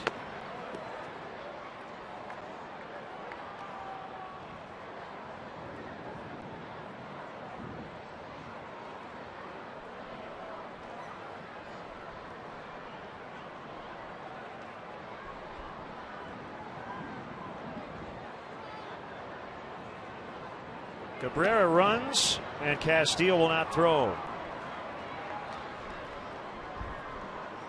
No, with Cabrera running, very difficult to throw him out anyway, so why risk an errant throw and giving up a cheap run? Talk about this Padre rally coming out of nowhere, taking advantage of the Cubs opening the door, the little blooper. And again, the conditions are really tough. Not an easy play. Had the play been made, it's a different ball game. 8th steal of the year for Cabrera. 2-0 on Chase Headley. Cue shot past Russell. Barney's got to hurry. Headley safe. Another run in. It's 4-2. Infield single. Chase Headley. Drips and drabs, killing me softly. My goodness.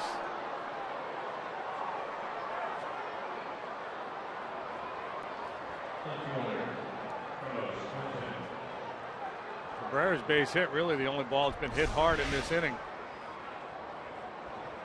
Right off the end of the bat with all kinds of funky spin. Barney was playing deep. See how far he has to go to get there. It would have been an unbelievable play to get him.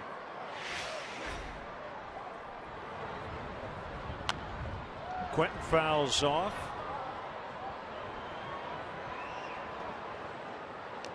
It's hard to believe that Travis Wood is the pitcher of record.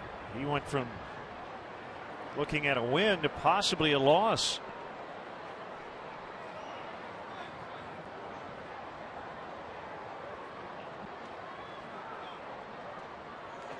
And Quentin got clipped by that pitch.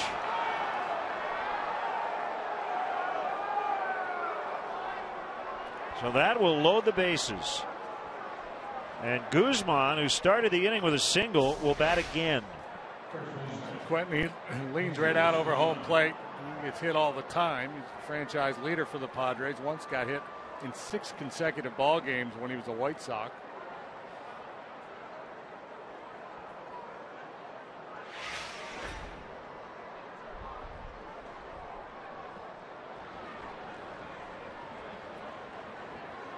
Bloop singles, infield hits, pass balls, walks, hit batters.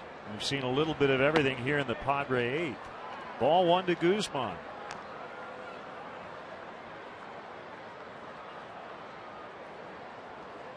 And for the first time all year, Travis Wood allowing more than 2 runs in a ball game.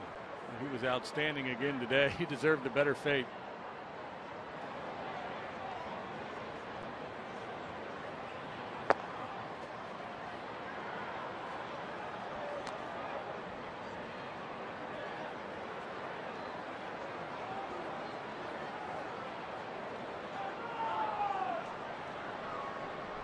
Chris Spazio will head out. We'll see some more action in the bullpen. Looks like Cameron Lowe will start to play catch.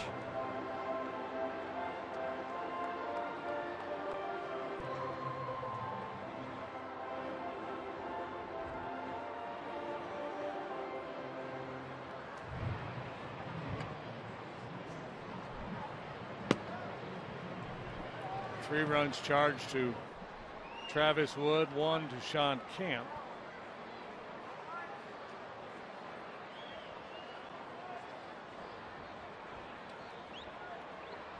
Cabrera, Headley, and Quentin all belong to James Russell. We will now get a pinch runner for Quentin. It'll be Alexi Amarista over at first.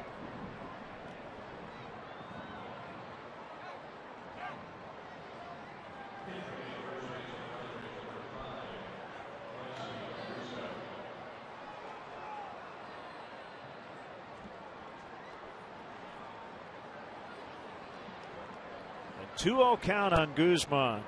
Here it is. 2-1.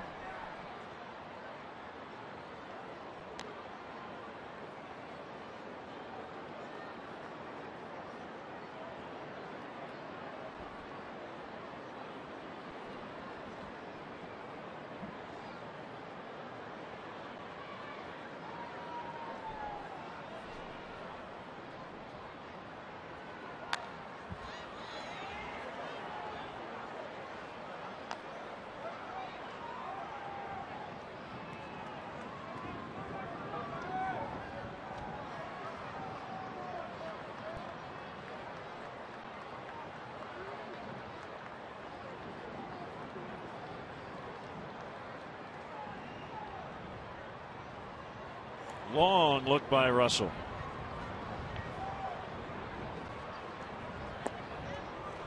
He needs to throw a strike here with the bases loaded.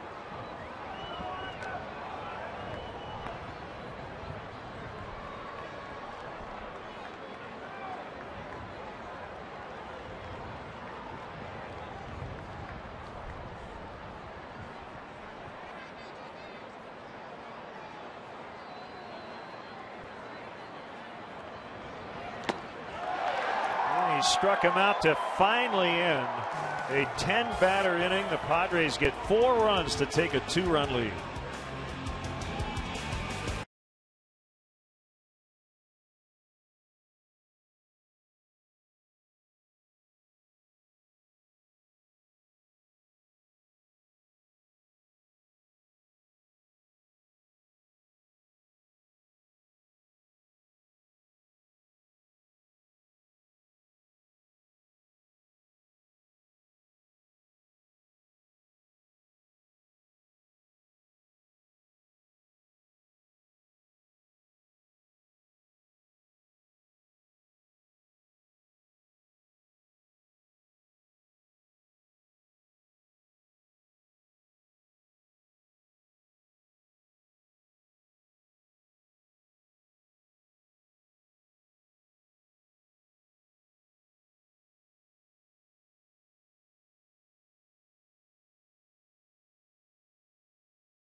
Of the game. You see the rendering of the Wrigley Field proposal in terms of the renovations.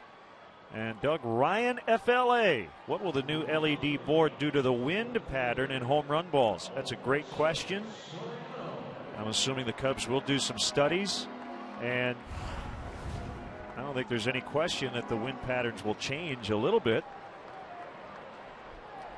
Got a new outfield here. Denorfia goes from center to right.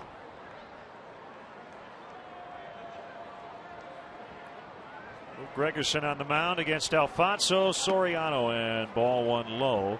Amarista now in center, Blanks in left. Expect to see a lot of sliders from the veteran Luke Gregerson. He's got a good one and he relies heavily on it. Alonso also playing first. 1 ball, 1 strike. Luke Gregerson,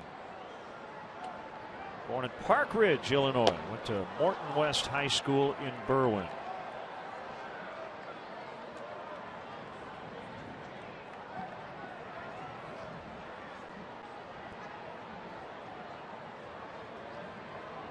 Here's his 1-2 slider, fouled off.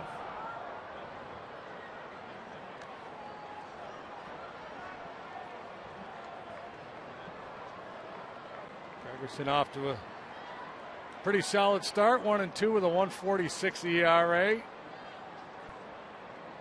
Been tough to hit. Batting average against him just 122. Big strikeout year for him last year. Much better than a strikeout per inning pitched. A ground ball to Cabrera. He'll scoop it up. Gregerson's been one of the elite setup men in baseball the last several years, and a busy guy as well. His rookie year was 09. He pitched 72 times. Then 80 games in 2010, 61 the year after that, 77 last year. And this is his 13th in just over a month to start 2013.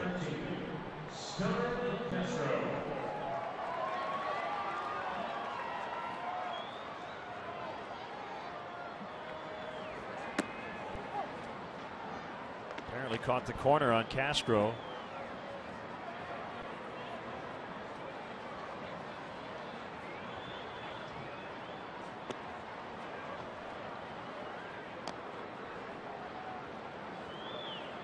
Cubs had a 2-0 lead, looked pretty good.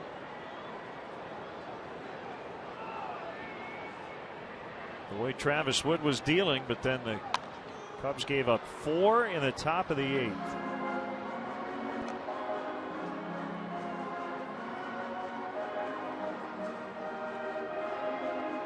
Given the way this afternoon has gone, try to put some odds or percentage on the likelihood that the Padres would bat around in the 8th inning. 0.001, something like that.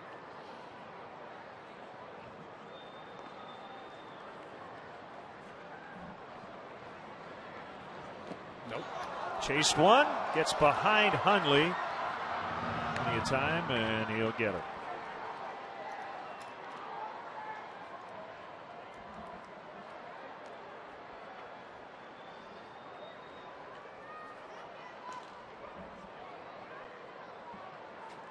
Luke Gregerson has a lot of friends and family here. And there they are. They're over on a rooftop on Sheffield. 180 people all wearing Luke Gregerson jerseys. And they look like they're freezing.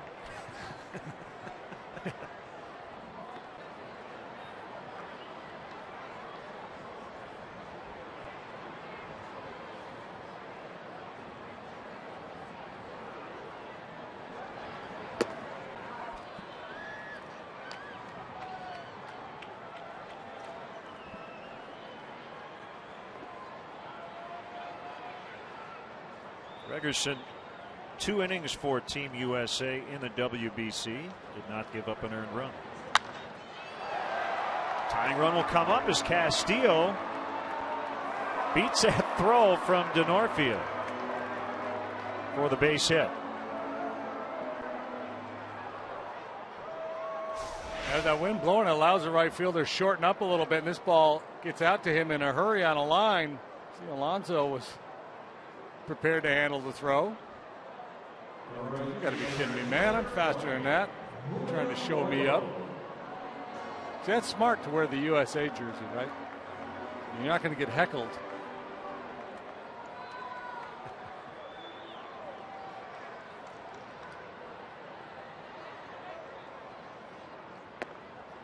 Strike.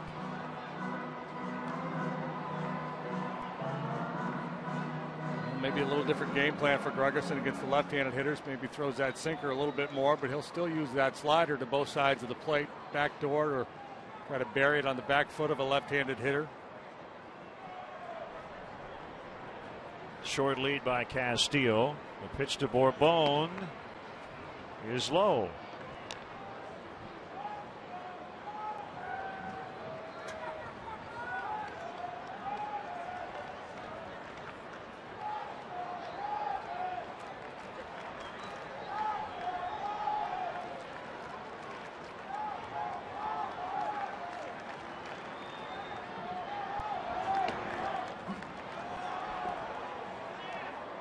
One and two.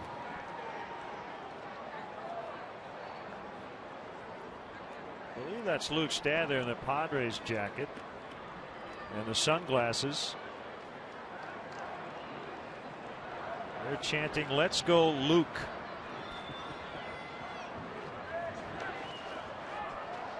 That hit Bourbon. I heard something. Was the reaction too late, though? Dale will come out and chat with Dan Isonia.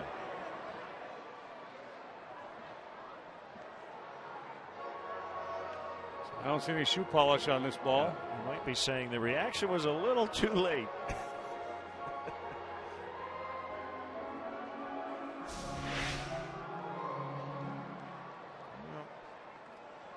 You saw the pant legs move, but was it the wind or the ball?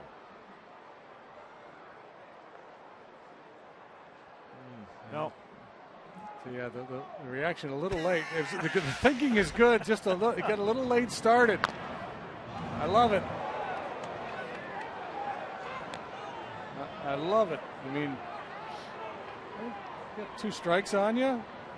Find a way to get on base. Sell it. We got another former Cub watching today, Jody Garrett. Good to hear from Jody.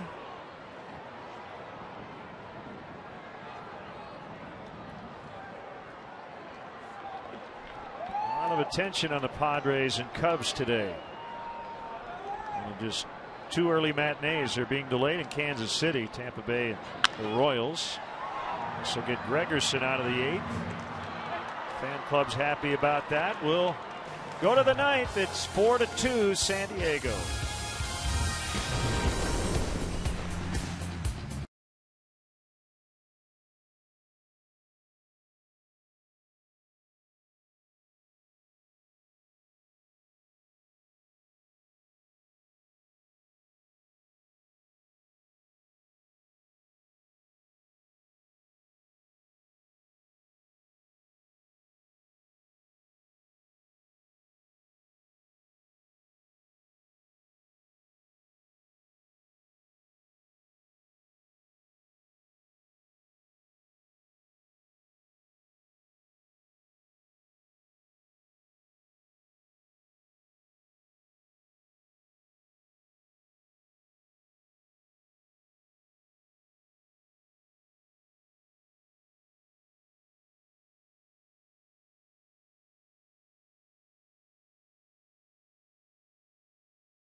Phillips and their division rivals from Cincy. Don't miss Cubs Reds tomorrow at 12:30 on Comcast Sports Net.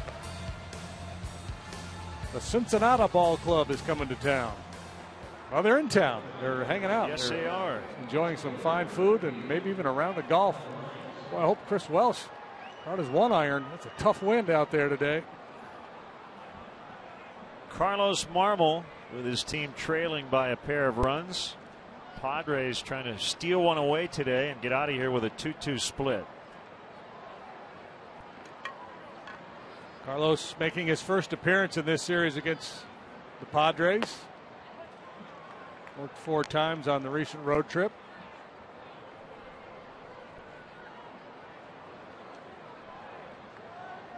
His ERA has steadily been coming down since those early season struggles.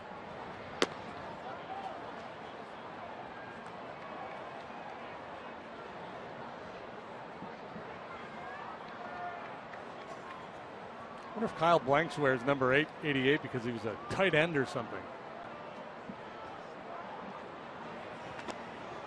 That one got a piece of him. It did.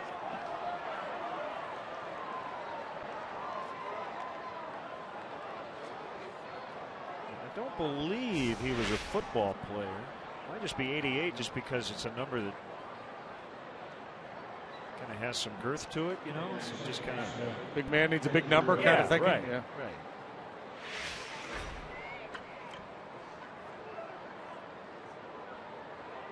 Well, it's kind of number 2. Like if a superstar gets traded over the team, you don't have to give up your number because nobody else is wearing 88. Unless they trade for Russ Francis or something.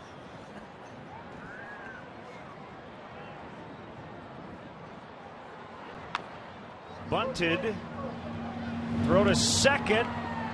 And a good play by Castro as Marmol. Like he fired a 94-mile-an-hour two-seamer. He did. That's the right play. You know, it's the 9th inning. You're down 2 runs. You got to be aggressive to try to keep that man out of scoring position. And Carlos got on it in a hurry, unloaded in a hurry, and Castro hung in there and made the play.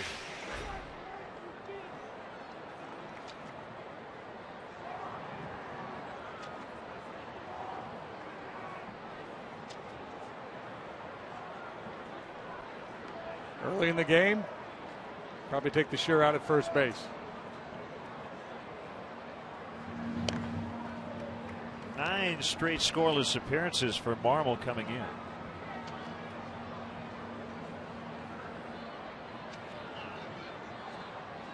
And he has now tied Lee Smith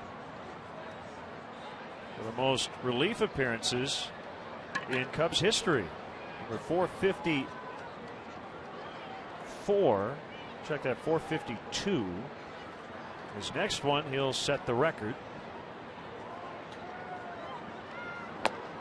That's high. 1 ball, no strikes. He's always drifted off to the first base side with his delivery, and he can be effective doing it. He's just got to stay closed a little bit longer so he get on top of that slider.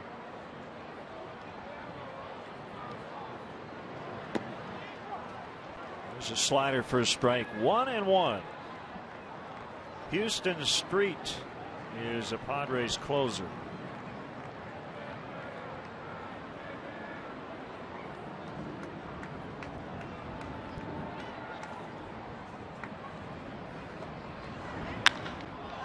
Deep to left field. Soriano on the warning track. It's going to bang off that door. Here comes a throw to second. They've got a play on Hundley, and the throw gets by Barney. And it is a double.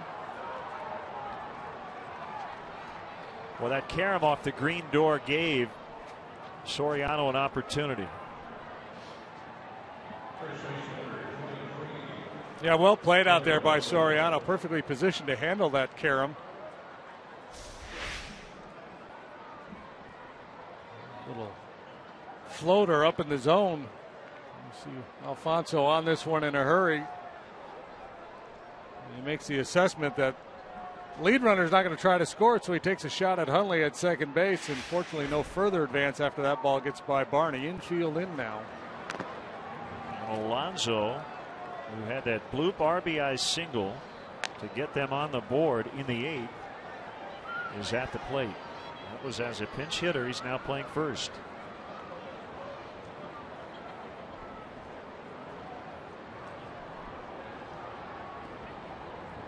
Could walk him here to load the bases. Instead, he will line out to Rizzo. 2 down. Wow. Big play there. As the Padres could have added a couple of more runs. Yeah, and there's baseball in a nutshell for you. Alonso last time, it's a little pop up for a base hit. Now he hits this rocket, and that's a hang with him.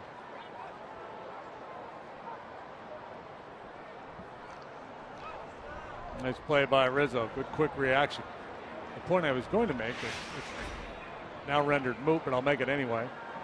You could walk him to set up the double play there, but with Marmol's control issues, you're hesitant to do that. Make him pitch with the bases loaded. Will Venable will bat for DeNorfia.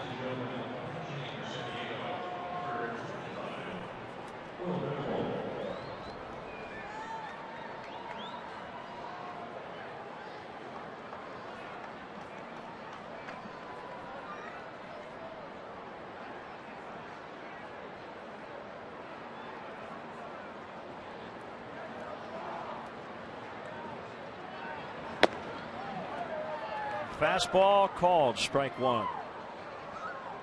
8-9-1 due up for the Cubs in the bottom half of the inning.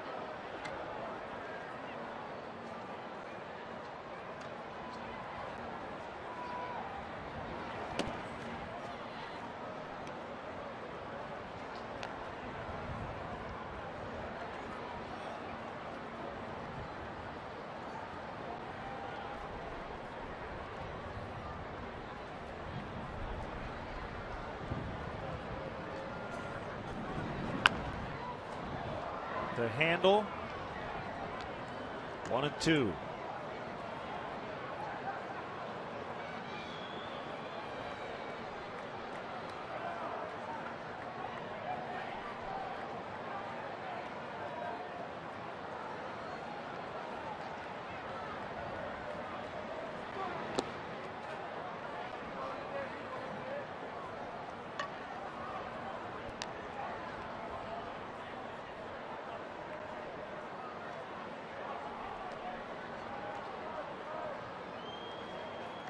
You mentioned 8-9-1 for the Cubs. Barney, a pinch hitter, and then probably another pinch hitter for Dave Chappelle. A good chance we'll see the likes of Valbuena, DeJesus, and maybe Deoner Navarro, Nate Scherholtz are all available against Houston Street.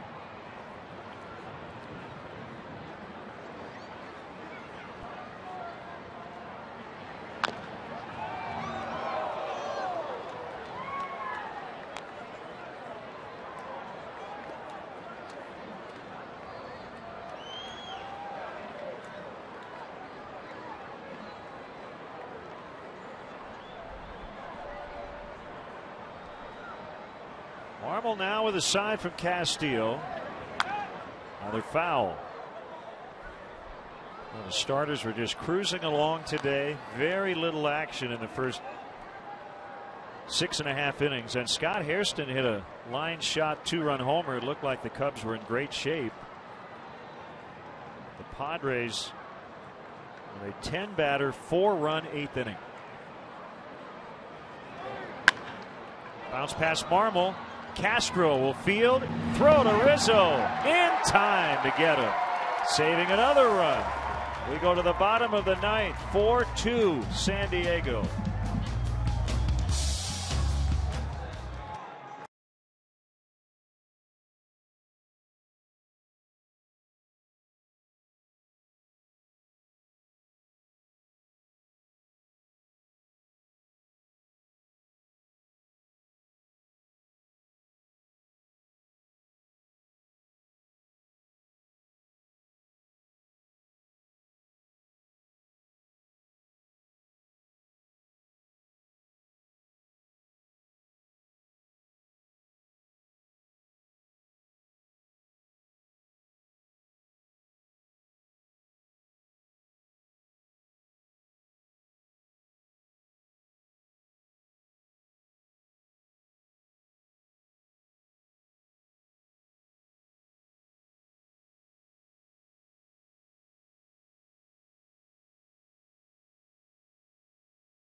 legendary Wrigley Field are available. Tours include visits to the press box, clubhouses, dugouts, as well as a chance to actually step on the field.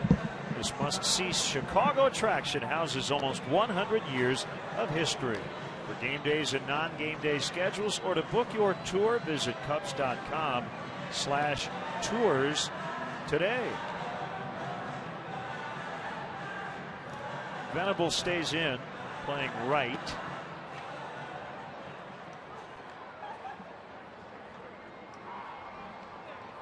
Houston Street will try to close it out. 3-0-1 with a 4.50 ERA. 10 innings, he's allowed 12 hits. 3 of them have left the ballpark. There's the good news.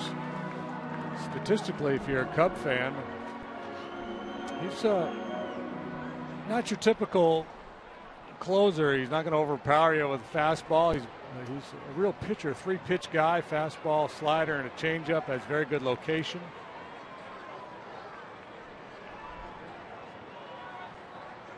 Came up with the A's. Pitched with the Rockies and now the Padres.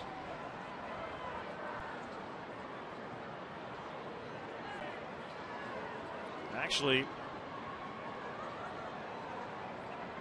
was taken in the supplemental first round by the A's in 04 out of Texas. On a hop, Headley will get Barney. Last year, Street was an all-star.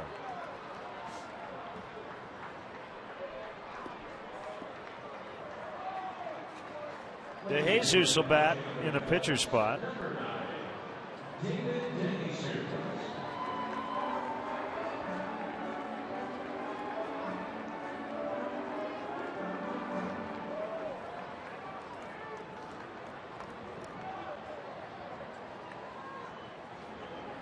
Last year, Street 23 out of 24 in save ops, but had 2 DL stints. Strained lat and a strained calf.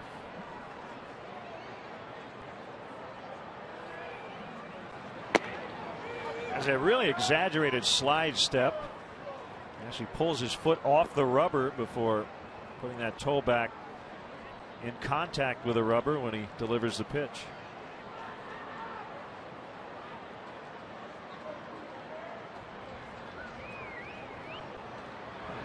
His toe is barely touching the rubber.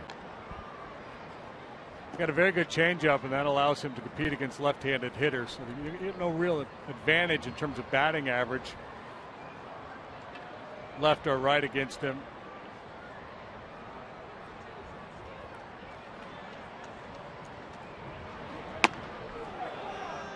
Powered that one by him with a little extra movement.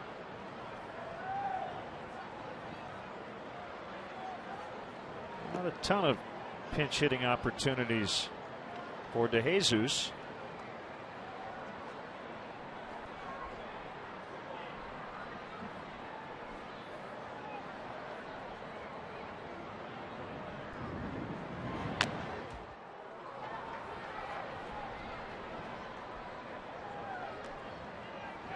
Sherholtz on deck for Sapel. This would be a tough one to swallow for the Cubs. Not just because they gave up 4 in the 8th, but it was how they gave them up. Bloop hit to right. Pass ball.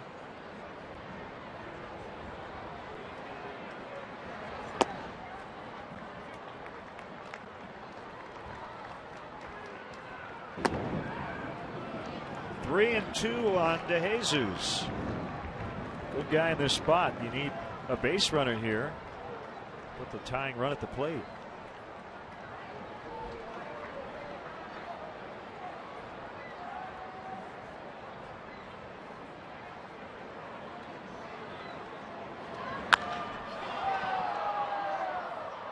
Street missed his spot there. I think they were trying to go away, and that fastball more middle in.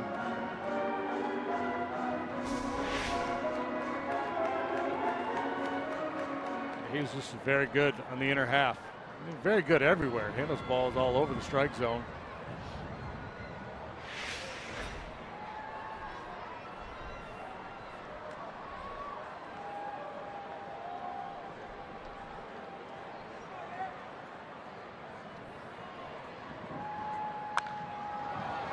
pop up near the plate.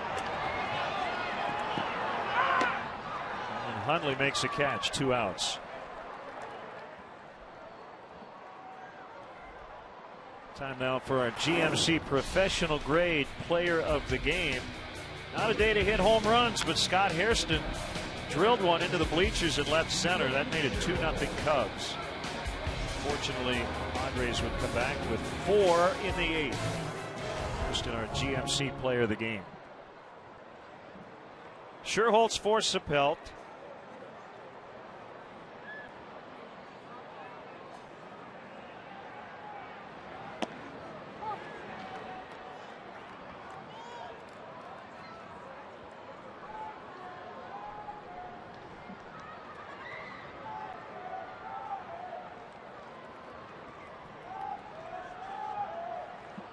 Streets 0-1 out in the left center. Scherholtz making the turn on his way to second. He is safe. The tying run will come up, and it'll be Luis Valbuena. Just a great approach by Scherholtz. He had a base hit the other way last night, and again, just willing to shoot it the other way.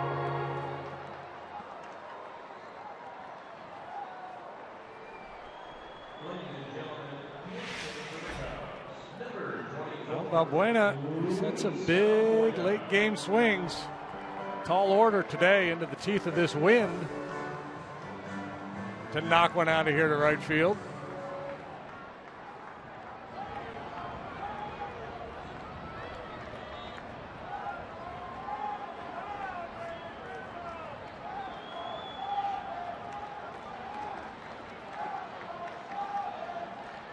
Runner at second, 2 outs in the 9th. A strike call.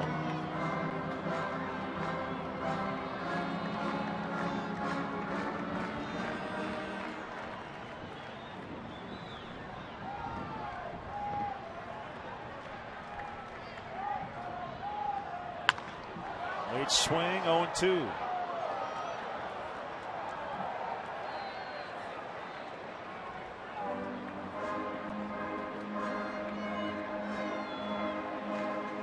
Leak, Carlos Villanueva here on Comcast Sportsnet tomorrow. Tony Cingrani, Jeff Samardzija on CSN Saturday. And then Matt Latos and Edwin Jackson Sunday. Reds are going to have some issues when Johnny Cueto comes back. The way Cingrani's pitching, I don't know how they can take that kid out of the rotation. Dale Swain will be faced with a similar decision down the road when Matt Garza comes back. Just good problems to have. High, 1-2.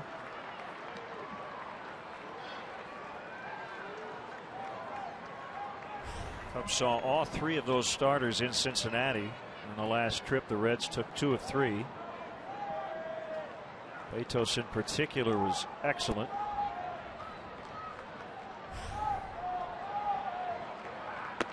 Swing and a miss, and the Padres come back late and earn a 2-2 split in this 4-game set. And as you mentioned, this is the kind of game that just leaves a bad taste in your mouth down there in the Cubs dugout. This game felt like theirs with that 2-0 lead and the way Travis Wood was pitching. And it's not like the Padres came out and hit a bunch of line drives to beat you. Just some sloppy stuff, a couple bloopers, infield hit, pass ball. Just tough one to let get away. So for JD and our entire crew, Len Casper saying so long from Wrigley Field. The final score, the Padres 4, the Cubs 2. We're back here tomorrow, 12:30 for the pregame. The Reds are in for a 3-game series. Coming up next, stay tuned. Blue Cross Blue Shield Cubs post game live.